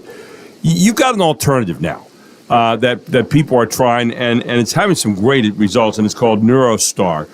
And I wanted you to take some time this morning to talk a little bit about what NeuroStar really is. So if someone's walking into your clinic right now and they say, "Dr. Etienne, I was listening to Gary Sutton's show, and I heard about this NeuroStar machine. What does this do? Show that to me and tell me what it is and how it works."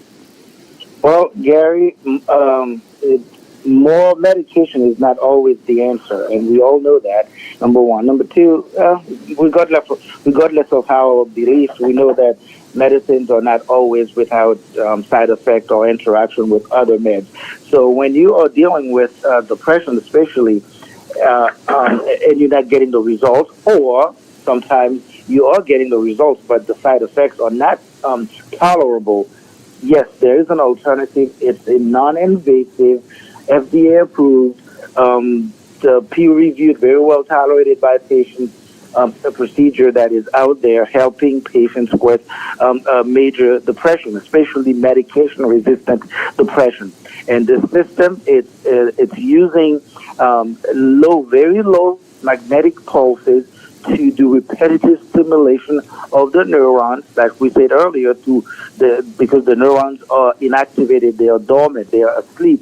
So the repetitive pulses will literally reactivate them and create connections between them and strengthen the connections. That is the pathway, that is the process to get the patients back on their regular self.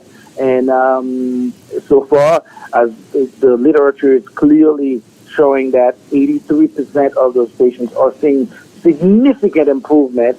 Some may go from 4 medications to 1 or to nothing, and others may go away and never have to do anything at all. So have complete remission, and we're talking about 62% of remission rate and 83% of success rate. You know, you talk about success rate. I was reading some of the testimonials on this. There was a girl named Shelley who said, when I got NeuroStar, it was honestly like a difference between night and day. My general outlook on life just got a lot better. Life in general felt a lot lighter, not like a burden. A guy named Todd said, I had taken 11 different medications without any relief. NeuroStar helped me bring my life back with a happiness that I've never experienced before. That was Todd. And then a lady named Colleen said, NeuroStar treatment has changed my life. It's given me life. It's given me joy. It's given me opportunity. So you get a lot of different kinds of reaction to the NeuroStar treatment. But, you know, for people, when you say non-invasive, I mean, we're not talking about something here where you have to have someone drive you to do this. You can drive yourself in. A session lasts as little as 19 minutes per day. You can resume normal activities immediately after the treatment. In fact, while you're doing the treatment, you're sitting there having conversations with people, sitting back, relaxing. It is really not a bad thing at all. And then 36 treatment sessions to completion. And NeuroStar is working. You can go to NeuroStar to find out about that. It's neurostar.com, neurostar.com, and find out what it's all about. But there's more than 280 million people around the world who are struggling with depression. And Dr. Etienne, if you can stick with me for this morning, I wanted to do a little second session with you here on this to talk a little bit more about NeuroStar and you know, how serious this is for people that you might know out there who are having some problems, and you say, geez, how could I help them? What can I do for them? York TMS Clinic might be the answer. Can you stick with us for one more session here, Dr. Etienne? Yes, I'm with you. We're going to come right back here because we're kind of on a mission. And the mission is to help you understand depression and to help you understand also there's not a stigma about it. There was, once a great stigma, but it's something that is like a sickness. And it's something that's a condition that, you know, we all seek help for. And Dr. Etienne's got some new help for you. I'm a guy that has dealt with that my whole life. And I got to tell you, it's a struggle at times, but it's nice to know that there are other answers out there. We're going to come back and talk specifically about what the York TMS Clinic could do for you in terms of helping you with depression or helping someone you might know who's tried some things and maybe they're not working as well. This is yet one more thing to consider as a possibility for help. We'll take a break. We'll come right back with more here. Dr. ATM with us on the Gary Sutton Show on WOYK, where it's 746.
No matter how hard I try, you keep pushing me aside. Cher bringing us back here.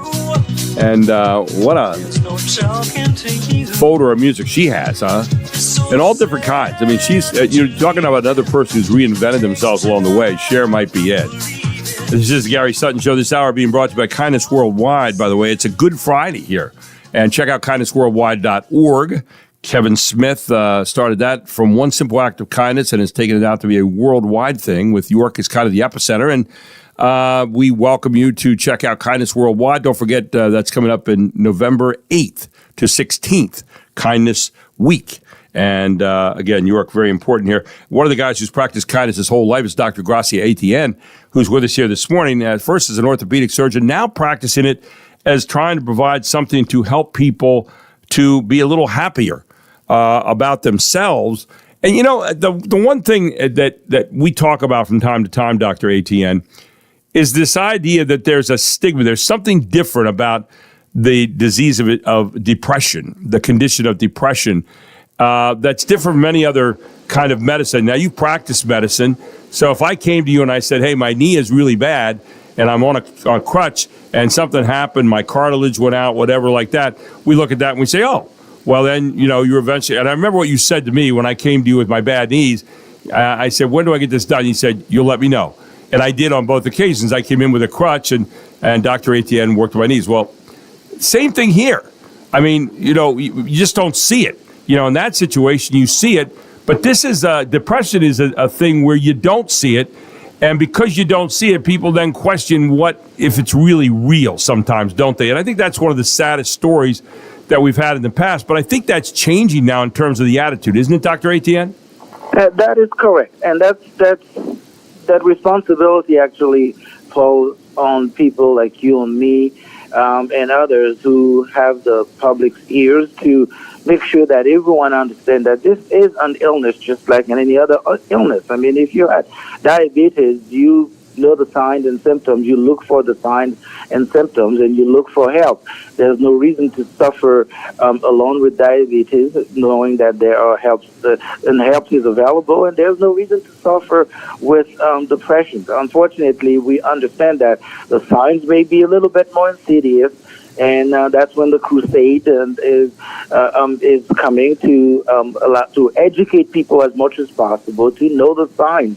The person who's slowly withdrawing, the person who's slowly not enjoying their work, the person who's slowly not showing any sign of social awareness and social interactions. You know, just look for little things like that in friends and family, and you know, just address it. Just like if you see them stumbling a little bit, you say, "Hey, your knee seems to be hurting today."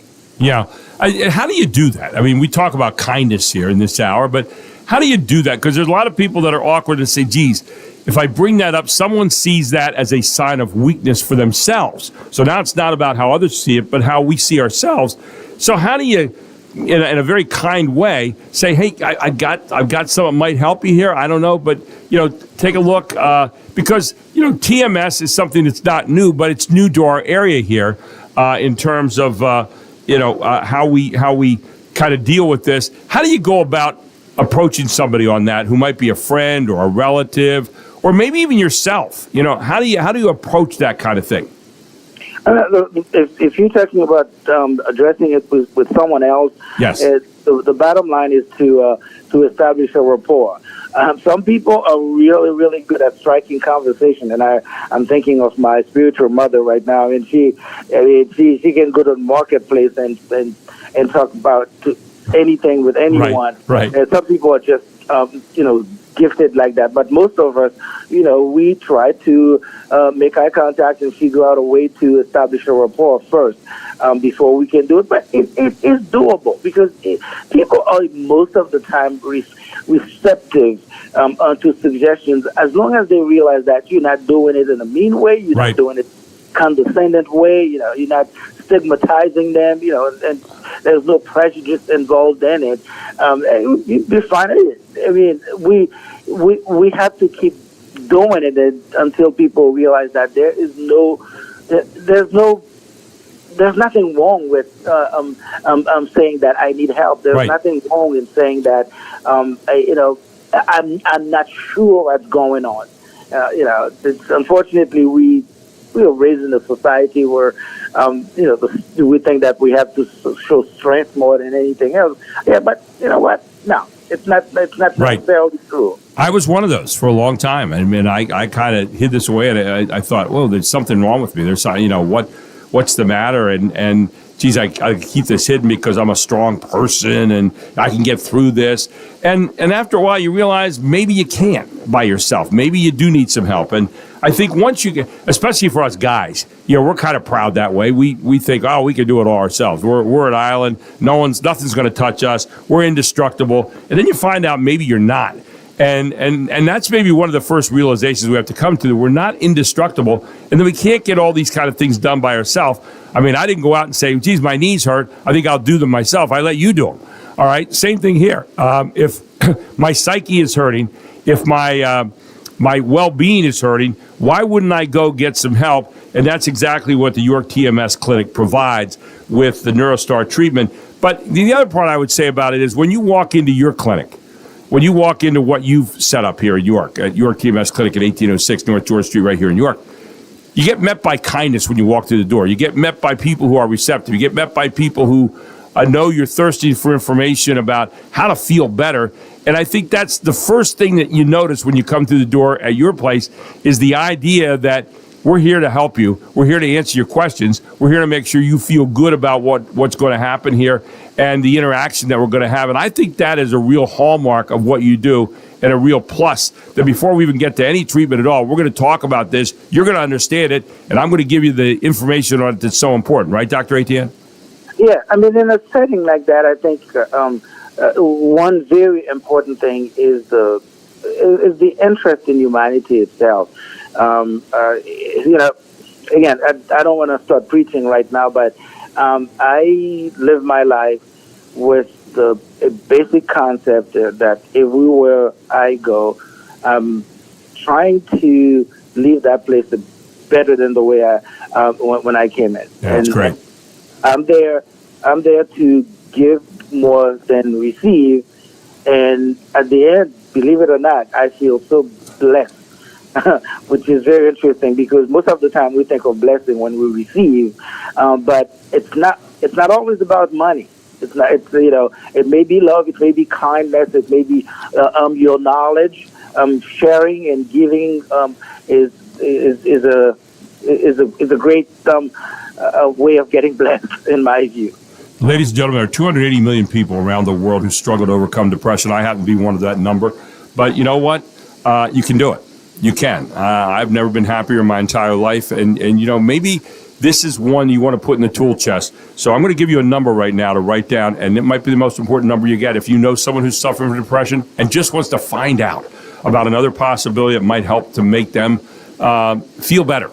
And here's the number. 717-699-7361. That's 717-699-7361. Give them that number or have them go to yorktmsclinic.com, or I even have a better idea for you. Stop by 1806 North George Street in New York. They will give you information and help you. Dr. Etienne has a York TMS clinic working out there right now, and it's providing some great help for a lot of people with a NeuroStar treatment. Find out all about it before you do it. Learn more about it. You can learn about a lot of it by going to yorktmsclinic.com or give them a call at 717-699-7361. They are ready to help you today. Dr. Etienne, thank you for the time this morning. So appreciated, my friend, and so good to be in this push for better health and better mental health with you. Thank you. We're going to be relentless, Gary. We are going to be relentless. We're going to stay on this for a long time. Dr. Gracia Etienne with us this morning here on the Gary Sutton Show. When we come back, Jim McClure joins us as we take a dive into York County history, all here on the Gary Sutton Show on WOYK, where it is 8 o'clock.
York's only local show is back on its new home on York's only local station.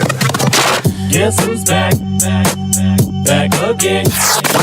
This is the Gary Sutton Show on WOYK. I'm back.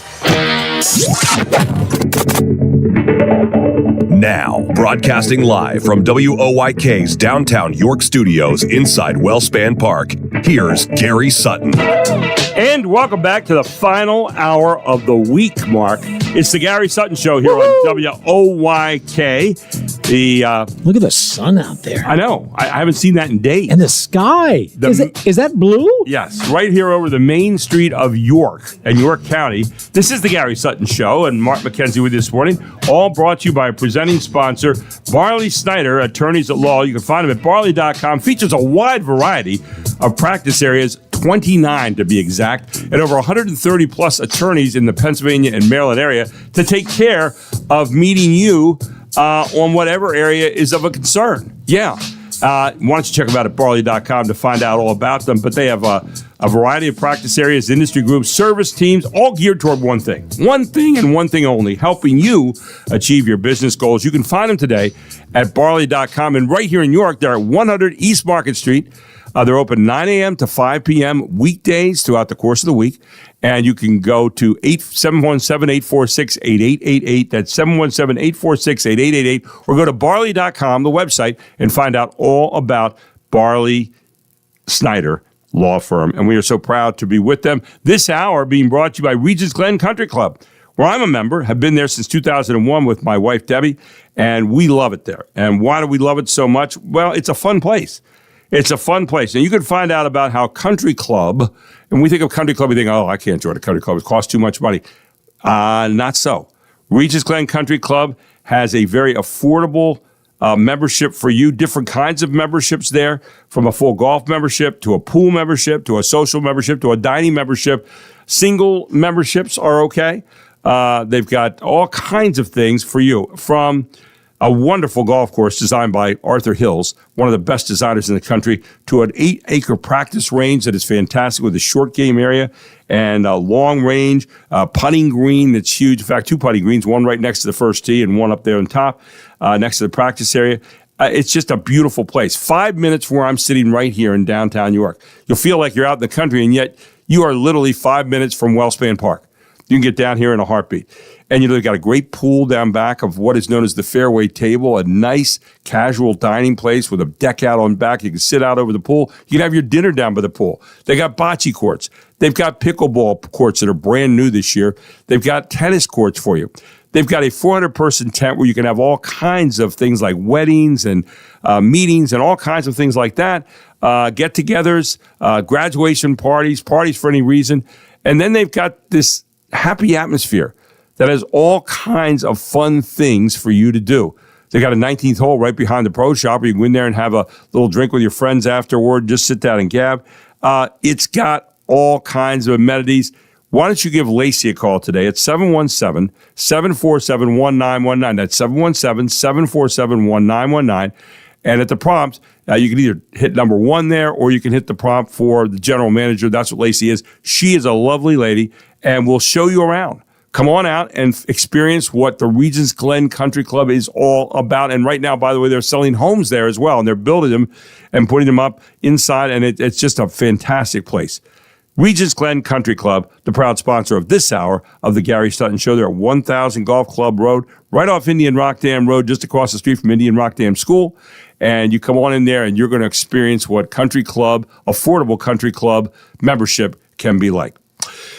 WOYK News Time is 8:08 here on a Friday morning, and we welcome in Jim McClure, our historian here in York County, and we hit him every Friday with all kinds of requests for information. But Jim is talking today a little bit about an Eagle Scout project, an example of do-it-yourself urbanism and individuals doing things when government nonprofits can't.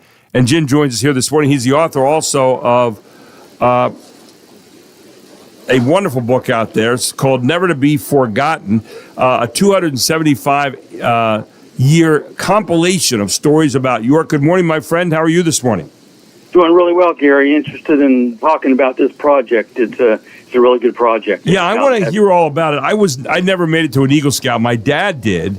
I think I was. I have my God and Country Award. It's as high a thing as I ever did. But this Eagle Scout project is really kind of interesting. It has to do with Pennsylvania's Civil War history, right? Yeah, this was Cameron Sands, who's a senior. He's was a senior in Northeastern High School. Now he's going to York College, and he was aware that Lila Foreman Shaw from the York County History Center did a walking tour of the cemetery, of the Prospect Hill Cemetery, and she was able to highlight with signage and also with a booklet some people from the Civil War who were famous and not so famous. And so she did a number of markers out there, and they started deteriorating over time. And then come along Cameron Sands, who was there. He's a bugler. He was there for ceremonies to play out in the cemetery. And Alicia Forey from the Prospect Hill Cemetery was aware that he needed an Eagle Scout public service project. And so she went to him and said, hey, why don't we try to rehab these signs? And the rest is history. He did it. He pulled it off. There's about 16 signs there that he redid, covering about 30 individuals in the Civil War. So, just hats off to a young man who really did a good thing for his community. Yeah, that's amazing. You look around and you see what could I do? What could I do to make my cemetery look better? Of course, Prospect Hill Cemetery, full of history. I mean, we've got a sign of the Declaration in there, but we've got people in there that people need to know about. I have a friend down in Baltimore who actually does this kind of thing, looks up the histories on people who have been forgotten, generals and people who have been involved in some way, shape, or form, privates in some cases in various wars. And he does that. It's in the cemetery where Edgar Allan Poe is actually buried. And you look at this and you say, wow, here he is giving a history lesson to the cemetery. Talk a little bit more about some of these signs and what's on those, Jim. Yeah, for example, William B. Franklin, who was a general, two-star general, one of the highest-ranking generals in York County history, is buried there. And he was, he was at Fredericksburg, commanded a grand division in Fredericksburg, Virginia, and so he's probably the best-known soldier from the Civil War in York County. But he also did signage involving a gentleman by the name of Henry Baylor, who owned a tanning business here in town, a tannery, and he quartered Union troops in his shop in York. And his wife, Baylor's wife, Sarah Ann, fed Union soldiers and nursed the wounded. Interestingly, and Lila was going to point this out, a unit that she helped from Pittsburgh left behind a Bible in return for the room and board. That Bible is in the York County History Center today. So there's a sample there, Gary, a wide-ranging sample. And there's also, he did a sign on Murray Cross, who was a soldier, just an everyday soldier, who somehow managed to survive Winchester, Wilderness, Cold Harbor, and Spotsylvania, fighting those bloody battles. He came home and lived a long life and is buried in Prospect Hill Cemetery. Well, there were signs put up there at Prospect Hill Cemetery, right here on George Street in York, about 2 minutes from where we're at.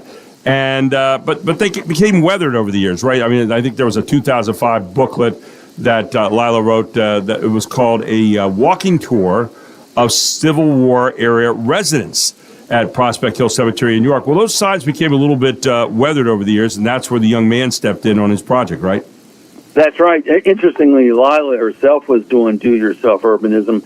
She basically visited every cemetery in York County, every known cemetery in York County, and she went there and documented it, and those holdings are now in the History Center's library. So she herself modeled what it means to do-it-yourself projects, and then Cameron built on that. Those signs just, there's a picture of them that just shows that they're wooden and they're faded and they needed a rehab. And so Cameron just built new signs, his initiative. And interesting, he had to go out and raise money. I think he raised about $6,000. Wow. From the community to pay for the mounting hardware, the signage, and he got Civil War historian Scott Mingus to look at the wording to make sure it was up to date and so on. It was a professionally done thing by a 17, 18-year-old Northeastern senior.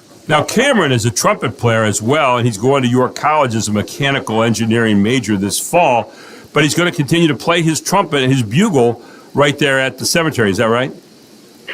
Yeah, he's going to, a lot of times, students that play band in high school, they don't continue it in the college, but he's going to do that. He's a trumpet player, and he'll continue to do the bugle work, and he's going to play in various ensembles at York College. I just want to point out that there's a number of these types of projects going on every day in York County, these do-it-yourself projects. And as you pointed out at the very beginning, this government can't do everything, nonprofits can't do anything, so it's up to us as individuals to step up. And so there's a good dozen that I've put online. They're on witnessingyork.com, which is a site that Jamie Norpel and I operate. And you can go in there and you can see, for example, Tom Davidson did the Modern Air motel sign. That motel in Spring Ferry Township is endangered. And so he was able to secure the sign, got funding to move the sign and rehab the sign, and someday it'll be on exhibit at the Agriculture and Industrial Museum. So there's an example of one person doing that type of thing. And, of course, we're aware of the Friends of Lebanon Cemetery and the good work they've done in that historically black cemetery, to not only clean up the gravestones that are there, but also kind of put a base on the people who are buried there. So a lot of this work, Gary, is being done in cemeteries, but not only. It's done throughout the community. Yeah, it really is. And I just think, cemeteries to me are history lessons. When you look at, you and I are both history buffs, and you go far beyond that. But going to cemeteries and seeing people, you're looking at history books there. History books that maybe have yet to be opened in some case, even though those people have passed on. And I think there's a fascination by people with going to various cemeteries. We think about going to Arlington, for example, or to the National Cemetery in Gettysburg, or places like that, where there are history books lying there yet to be opened, right? Oh, that's right. And it has always impressed me, impressed is probably not the right word, but it's kind of depressing sometimes. You take these very accomplished people in our community and they pass away, and you run an obituary story about them in the paper, you put them on Facebook, and people don't remember them because a lot of their friends have died off, and people just don't remember these very accomplished people. So it's really great to be able to bring back their stories. Even after they've been passed away only for 5 years, people forget so quickly nowadays. We tend to move on. And what Cameron's done here is he's brought back people from long ago. But some of these other projects bring back the stories of those who have just recently passed away. And you look at some of the names that Cameron is working on here, and Lila worked on. How about Jacob Devers? I mean, Jacob Laux Devers, who ranked as a 4-star Army general, one of the most famous generals during World War II, right? Right. We tend to remember the generals, and he's gotten a lot of very good stories over the years, so we remember them. And he's buried, I believe, down in D.C. Yes, he is. He's not buried in local cemetery. But what is even more interesting is to find people that people don't know. Yes. And even in the case of people that are unnamed, you just don't know. They're unmarked graves, so you just don't know the identity of people. So you put this information out to try to honor people who are little known or unknown. Two of those names might be Henry Baylor and Sarah Ann Baylor. Henry Baylor owned a tanning business who quartered U.S. Union troops during the he had in his currying shop in York during the war. And then his wife, Sarah Ann Baylor, who fed Union soldiers and nursed the wounded. In fact, a unit from Pittsburgh left behind a Bible in return for their room and board. So stories like that are lying out there, right? That's right. There's a case out at Mount Pisgah Cemetery in Wrightsville where Dwayne Raber, who was a long-time educator in the community, he would work on that cemetery out there. Now others are doing it. But there's in that cemetery, there's a fighting man from the Battle of Wrightsville, in 1863 who was killed, the only fatality of that war. He was a black man, and he's still unknown. But a couple of years ago, there's a movement to kind of establish a headstone in Mount Pisgah Cemetery. Right. So that headstone is out there for everybody to see, and maybe someday we'll be able to identify who that the slain man is. There's a lot of other people in these rural cemeteries who are just really lost to history, and there's a lot of effort out there to try to understand them and try to tell their stories. A great chance to go through some of the cemeteries of York and see some of the famous and maybe not so famous people in there, but what's been done with the signage there at Prospect Hill, all those kind of things, really kind of neat to get out there and not only pay respects, but also at the same time learn more about somebody, and maybe that's the ultimate paying of respects. Jim, where are you going to be coming up here in the next few weeks? Yeah, I'm going to be teaching at Ollie 3 classes, Ollie at Penn State York, 3 classes, one on the Strand Capitol, which is celebrating its 100th anniversary. Right. In September, we talked about them last week, and we'll talk about the York State Fair, and then talking about Penn Park and other city parks in York. So those are 3 separate classes. The last class I'll be doing with Jamie Norpel and Dominic Marie Miller from Hometown History. Going to be a lot of fun there. And, of course, people can pick up your book, Never to Be Forgotten, right there at Brown's Orchards, and also right down here at the York History Center at the corner of Pershing Avenue and Philadelphia. And just a lot of fun there. Jim, thanks so much for joining us this morning. And what do we have coming up for next week? Yes, maybe we could talk about questions I commonly get, and I'll maybe come up with the 5 or 6 I normally get when I'm out and so on, and maybe we can walk through those and give answers to those questions. Let's do that, because people have a lot of questions about York history, and you're a guy that helps to have the answers for us every week. Thank you, my friend. Always a pleasure, and have a great weekend, okay? You too, Gary. Jim McClure here on the Gary Sutton Show. Don't forget to pick up his book, Never to Be Forgotten. It's a collection, really, of year by year York County history for 275 years we have been around. We'll take a break. We'll come back with more here on the Gary Sutton Show on WOYK.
This one, a long, high fly ball, deep left field, way back, and it is out of here, and Ryan Higgins pucks it over the left field fence, and the Revs have scored 2 more to take a 4-2 lead here in the bottom of the 4th.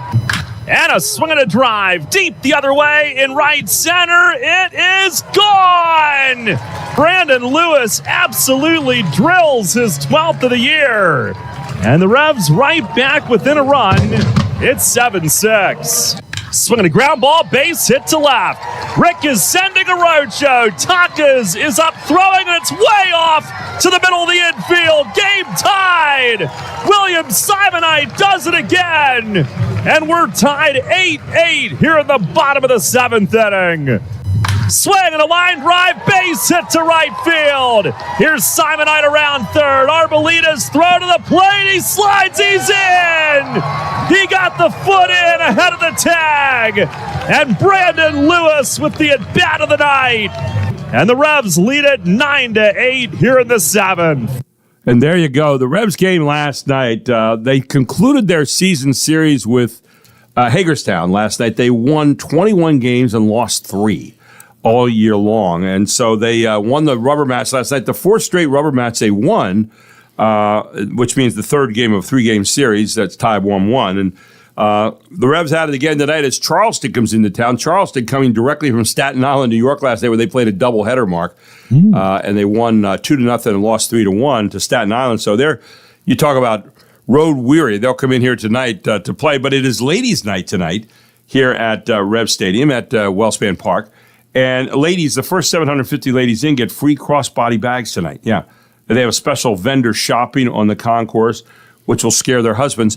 But that's fine. No. It'll be fine. And post-game jewelry find, thanks to Smith Jewelers, also will scare their husbands tonight. But ladies get in free tonight here. It's ladies' night. Yeah, and the weather's going to be just perfect. Going to be a gorgeous night. Yes. Yeah. And then, of course, Sunday is unused ticket day. If you have an unused ticket from a game this year you didn't get a chance to use for whatever reason, bring it to the Shipley Energy ticket office, and you can exchange that for a game day ticket right here at Wellspan Park. That's for this Sunday's game at 1 o'clock, August 24th. Also, want to remind you of one other thing tonight. Yes. The game will be on tonight. Daryl and Ronnie will be coming to you at 6:10 and then 6:30 first pitch.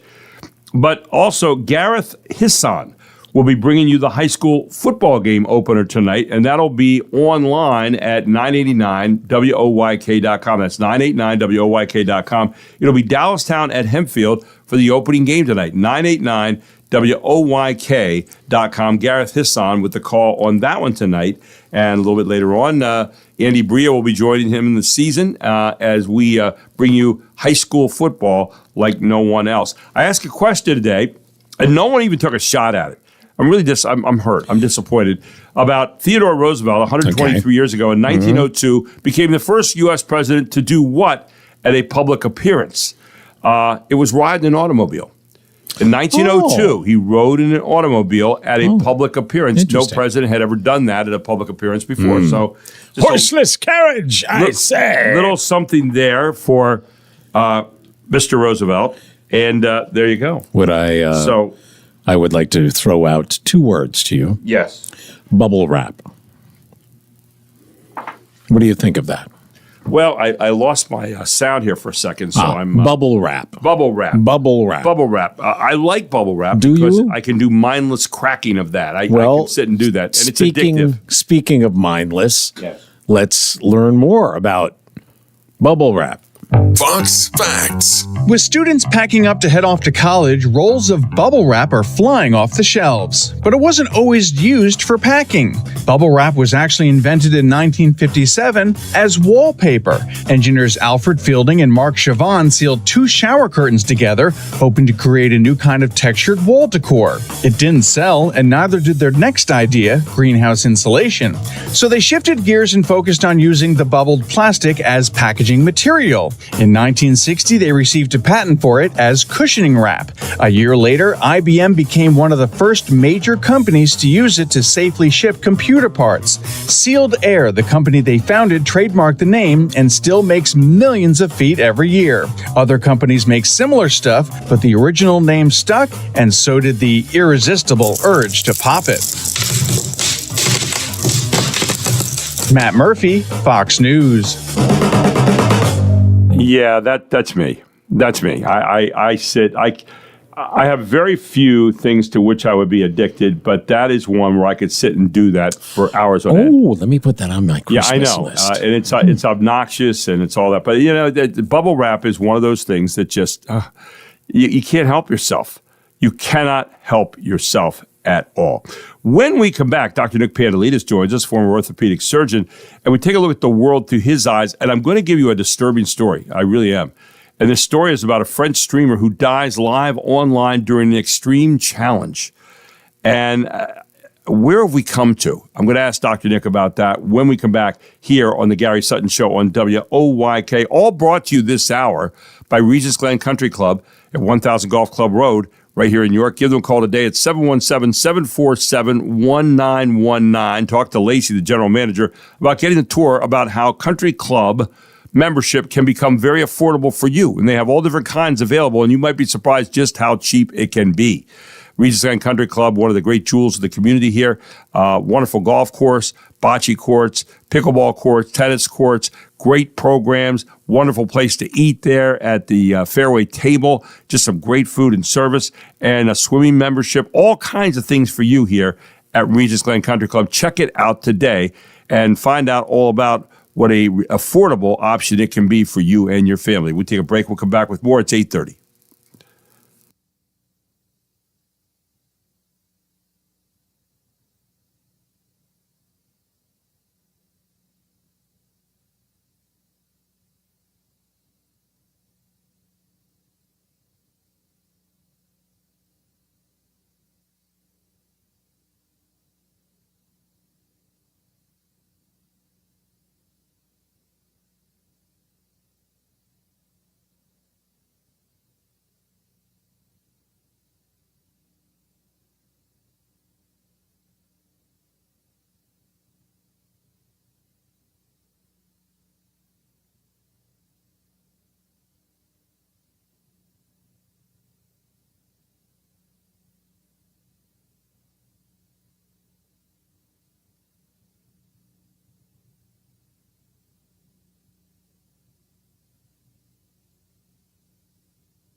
Is this Britney Spears?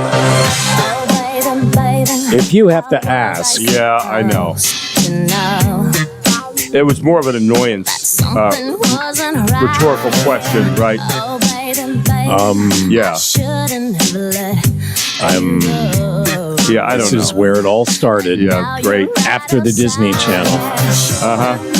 Yes, she was, I don't know if she was 18 yet when she was doing this. I'm going to say yes. Yeah, sweet young Britney Spears at that point, and then that moniker kind of changed. But anyway, it did. Anyway. It did.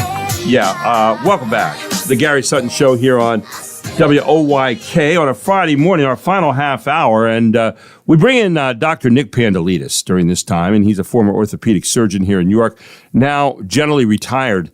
But he's working on some other entrepreneurial stuff, which we'll talk about a little bit later on. But he's here with us this morning on WOYK. Good morning, Dr. Nick. How are you? Great, Gary. How are you doing? Well, and doing very well. Great to have you in today. I read an article today that I wanted to bounce off you. It's totally off the wall for what we normally talk about, which is also usually totally off the wall. But this is a sad article, and maybe sad for where we're at as humanity. But some guy known online in France as Jean Pormanova, or JP, is one of the biggest streamers in France on the platform Kick, and he died on Monday. The Nice prosecutor's office told CNN that an investigation has been opened into his death. At an autopsy ordered, it said preliminary results indicated that Pormanova's death was not due to a traumatic injury. It is not linked to the involvement of a third party. However, this 46-year-old military veteran had built a following numbering more than 1 million across different platforms, streaming himself playing video games. He had often appeared in extreme challenges where other streamers assaulted or humiliated him. Since 2003, he had appeared with several other streamers, principally a guy named Owen Senzanati, known as Naruto Online. And what they would do is he would have things thrown at him. He would be the target of jokes, bullying, physical attacks, degrading stunts, videos from their live stream, competed to see how long they could throttle him. Others showed him being shot with paintballs or doused with water. The extent to which he voluntarily subjected himself to the violence or whether any of it was staged was unclear.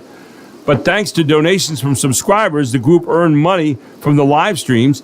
In his final live stream, a counter at the top of the screen suggested the group had earned $42,000 from days-long streams in which this guy was degraded, things thrown at him. At one point, he appears to be woken up with a bucket of water thrown over him. I don't get any of this. It sounds like the Coliseum kind of mentality. I don't know. But he eventually dies online. He dies online, and people are sitting there looking at him.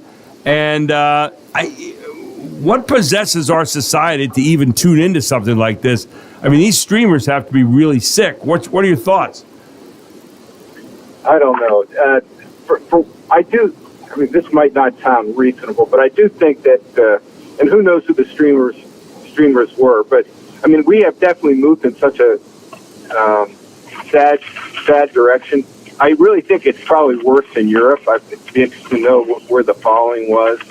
But yeah, I mean, it's just sad that anybody wouldn't want to see that.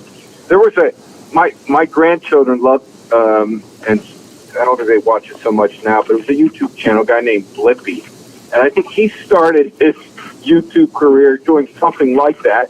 And at least back when he first tried it, it didn't work. But he finally found this blue and orange contrast that he would wear and color everything and do entertaining and educational things for the kids. And he was very successful. So at least I'm more proud of something like that. Yeah. Kick, which is the streaming platform the streamers used, said that all those involved in the broadcast have been banned pending the ongoing investigation, which the site will cooperate with per a statement from Kick, that these people, instigating on. So I guess the question that I'm sitting here thinking about this morning, where do we cross the line from entertainment to sickness in society? Maybe it's a movable line, I don't know, but nowadays, where does the moral kind of thing come into this? Where does any realm of decency come into this? Or is there any realm of decency anymore? Maybe that's the scariest question I could ask this morning.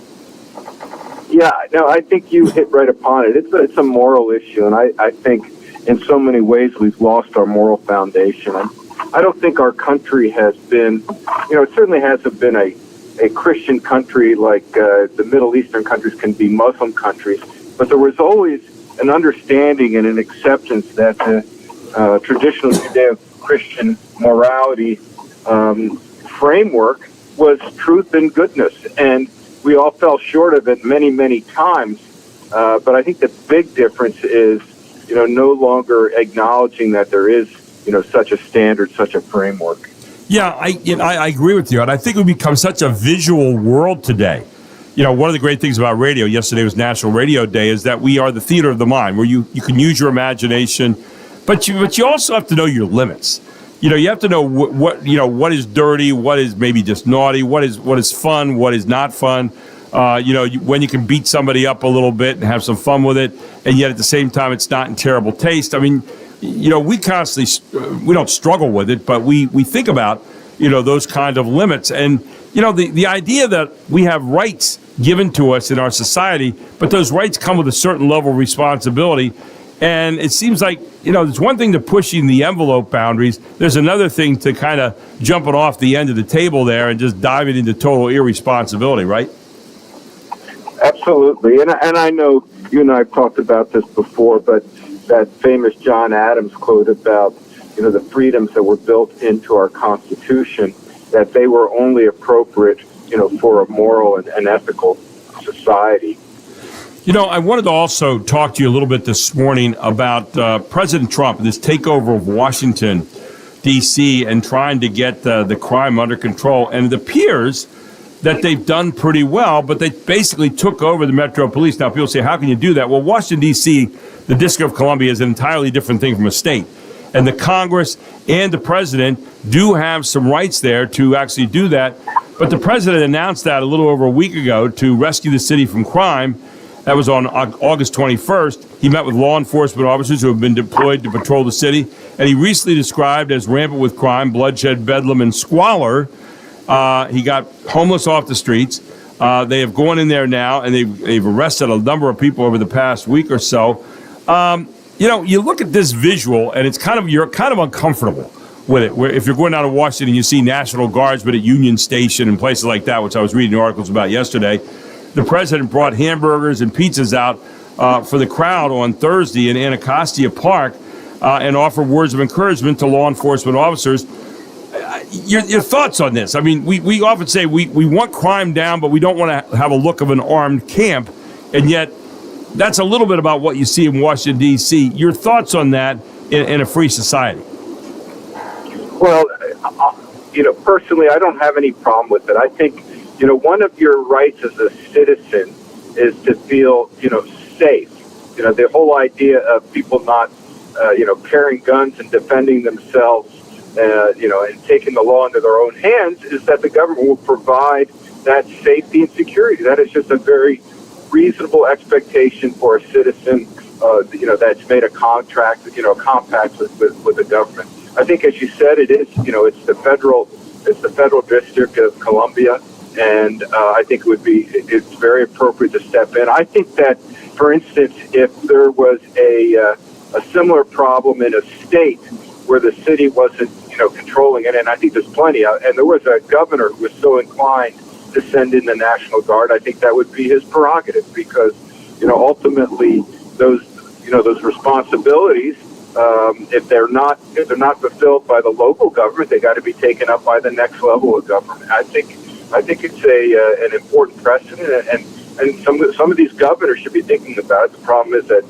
many of these governors in such places are of the same political mind as the mayors. Right. But I do think that at the moment, it's sad, but what's happened is sort of the expectation of behavior on the part of citizens has been lowered so much. You can have these homeless camps, people taking drugs and hoping, going to the bathroom out in the open. Right. It's awful. Well, and what's interesting about a lot of these troops that were sent by various states, they're deployed at tourist-heavy locations such as the National Mall. We have a lot of museums down there, transit hubs such as Union Station, metro stops to aid local law enforcement. So they've been used there, and apparently over the 7 days, it's yielded results. Since the deployment of the troops, carjackings have decreased by 83%, robberies by 46%, car thefts by 21%, overall violent crime by 22% compared to the previous 7 days. That's according to the Metropolitan Police Department's police union. So they're the ones who are benefiting by the extra help. Now, they say the crime had already been on the decline, which is good. But it's the Capitol. And the president said it's going to be the best in the world, President Trump said. So the idea that there are rights of society as well as rights by these individuals is really important to understand, that society has the right to feel safe when they're traveling in their nation's capital. Final thoughts this morning. Yeah, but I don't think those individuals who've been removed have the right to park themselves, in a camp in front of the Washington Monument if they feel like it. That's, it is public property for the benefit of all. They infringe on other people's rights to enjoy it. And I just think that this is a terrific thing that we're saying, look, no more. We're not going to accept this kind of behavior, as normal or as appropriate or as even lawful.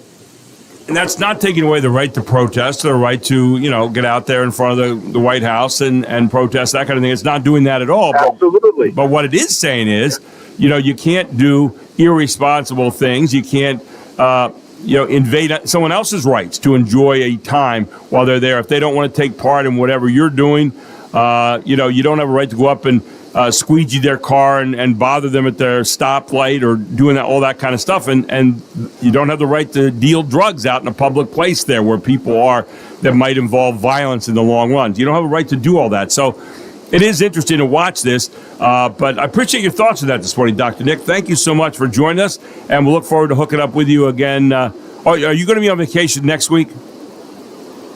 No, I will be available next week. Next week you'll be available. But after that, I will miss either 2 or 3 weeks. I'll let you know. Wow. I can't remember now. Yeah, and then we're off to Croatia. Croatia. Wow. Well, that'll have some great stories when you come back then for us, right? I hope so, but I hope no tragic stories. Yeah. Yeah. Well, we'll look forward to it, and no tragic stories like dealing with bicycles. We don't want any of that. So we'll exactly. We've had enough of that. Frankly, we've had enough of that. We do. We just don't want to have to cover that anymore. So there you are. Anyway, have a great weekend, Dr. Nick, and we'll look forward to it next week. Okay. You as well, Gary. Dr. Nick Pandalidis this morning here on the Gary Sutton Show with some interesting insights. We'll take a break. We'll come back. We got a final segment, some final thoughts, some final stories, and all for you right here on the Gary Sutton Show on WOYK, live this morning from the Brooks Robinson Plaza at Wellspan Park.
She's into superstitions, black cats. Welcome back to the Gary Sutton Show on WOYK. Final few minutes here this morning. I do want to remind you that Thomasville Country Auction has sales Mondays, Wednesdays, and every other Saturday. And in between there, a lot of times on Saturdays, they'll have real estate sales. Now, they don't have a sale tomorrow, but Monday they have a big sale coming up at 4 p.m. out there where they'll have a vintage doll-related items. A set of vintage doll-related items, I should say, miniature items, vintage garage items, Kendall Falkenstein's garage sign, a kerosene heater, notebooks, white labeled DeWars, a Scotch whiskey box, a vintage filling station oil fill pump, Polaroid land camera. They've got a real eclectic sale coming up on Monday at 4 p.m. And if you want to see what all the items are you can bid on when you get out there on Monday, go to ThomasvilleCountryAuction.com right now. Hit auction date. Monday will be August 25th, and you can see every item that's up for bid. And, you know, Thomasville Country Auction is ready to help your sale become a reality as well. And you give them a call today at 717-764-5403 like I did when I had an estate sale to do. And Jack and Cheryl Hooks will come out to your home. They'll talk to you about all the items that you have. They'll talk to you about all of the myths and the realities of a sale, what to expect, what not to expect. And then they'll even tell you how they can haul the items from your house over to their auction house and then do right by you on the sale or multiple sales that it will take to take care of those items that you have entrusted to them. They have been doing that for people in York County for over 40 years, and they can do it for you. Jack and Cheryl Hooks are at Thomasville Country Auction, and if you're selling your real estate, Cheryl could sell your real estate and save you lots of money. And by the way, they also have some job possibilities, part-time and full-time, at Thomasville Country Auction. You want to be part of that? Give them a call today at 717-764-5403. Check them out at their website at thomasvillecountryauction.com or head on out there on Monday at 4 p.m. It's Thomasville Country Auction, Route 30 West at the railroad tracks in Thomasville. WOYK News Time is 8:54. So we had a sad story yesterday. Dr. James Dobson founded Focus on the Family back in the late 70s and as a child psychologist went on to counsel Christian families about how best to parent using his radio show. In the 80s, he was vocal about family values and later pushed back against rights for the LGBTQ community, which included fighting against laws that banned conversion therapy. He left Focus on the Family in 2010 and went on to form the Dobson Family Institute. He also later served on President Trump's Evangelical Executive Advisory Board. Dobson died in Colorado Springs after suffering a brief illness, according to a social media post from his institute. He was 89. Jessica Rosenthal, Fox News. And by the way, a story that we have not touched this week, but is drawing all kinds of ire from people, Mark. The Cracker Barrel Old Country Store sign with the guy sitting on the chair at the barrel there. Well, they changed it. Yeah. As part of I guess it was a $700 million branding change here at Cracker Barrel. $700 million? I think I saw that. What? Let me just $700 million rebrand. And the criticism, they took the guy in the Cracker Barrel, sitting next to Cracker Barrel, off, and guess what? The it's just criticism was swift. Yes. From conservative figures online being loudly directed at the brand on the other side of the coin, many took to social media to ridicule the backlash. One social media user wrote online, "Why would they remove the cracker in the barrel?" in a post that has been viewed 16 million times as of the reporting of this article.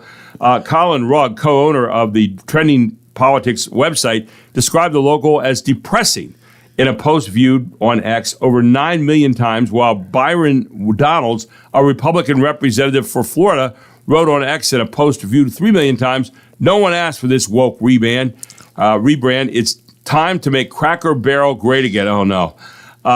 Cracker Barrel in a statement continued, "Uncle Herschel remains front and center in our restaurants and on our menu. He is the face of the Herschel Way, the foundation of how our 70,000 plus employees provide the country hospitality for which we are known." While many were outraged at the rebrand, others took to social media to ridicule the backlash.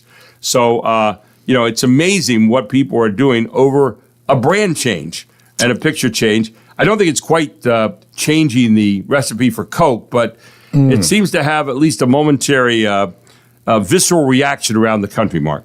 Apparently. Moving on, how about... This is House Call for Health. how to deal with anxiety. Dr. Daniel Amen is a psychiatrist, brain imaging specialist, and founder of Amen Clinics in California. He recently spoke with Fox News Digital on reducing anxiety. It's the 15-second breath, which is 4 seconds in. Take a big breath. Hold it for about a second and a half and 8 seconds out. And then hold it out for about a second and a half. And if you just do that 4 to 6 times, you're going to notice your whole body begins to relax. For more health news, go to foxnewshealth.com. House Call for Health, Lisa Brady, Fox News. There you go. Draw in. And by the way, I do want to remind you that this hour has been brought to you by Regents Glen Country Club, located at 1000 Golf Club Road, right off Indian Rock Dam Road, 5 minutes from where we're sitting here in Wellspan Park. And if you think that country clubs are all expensive, they're not. Regents Glen is a very affordable way to be part of a country club. It's fun. It's relaxing. They got a great golf course by Arthur Hills. They've got all kinds of other things like bocce courts, lighted bocce courts. They've got pickleball courts. Mark's played on those. They've got tennis courts. They've got all kinds of activities. A swimming pool down back behind the fairway table, which is a wonderful place to eat. In fact, they'll even serve your dinner down at the pool. And there are all kinds of memberships out there, from swimming to social to dining memberships to a full golf membership to individual golf memberships to junior memberships, you name it. And they can find a place that's good for your pocketbook. Why don't you find out all about it today by calling 717-747-1919. Ask for Lacey, the general manager. She'll be glad to show you around. And Regents Glen Country Club, a great alternative to expensive country club membership. Don't forget, tonight, 10 after, we start the game here with Charleston. It'll be a home game. It's ladies' night. Get out there, get those ladies' crossbody bags. Gareth Hissam will be on 989WOYK.com tonight with the Dallastown and Hempfield game. You can check that out, opening night of high school football. And we hope you all have a great weekend. Thanks for joining us all week long. We'll see you on Monday. I'm Gary Sutton. It's 9 o'clock.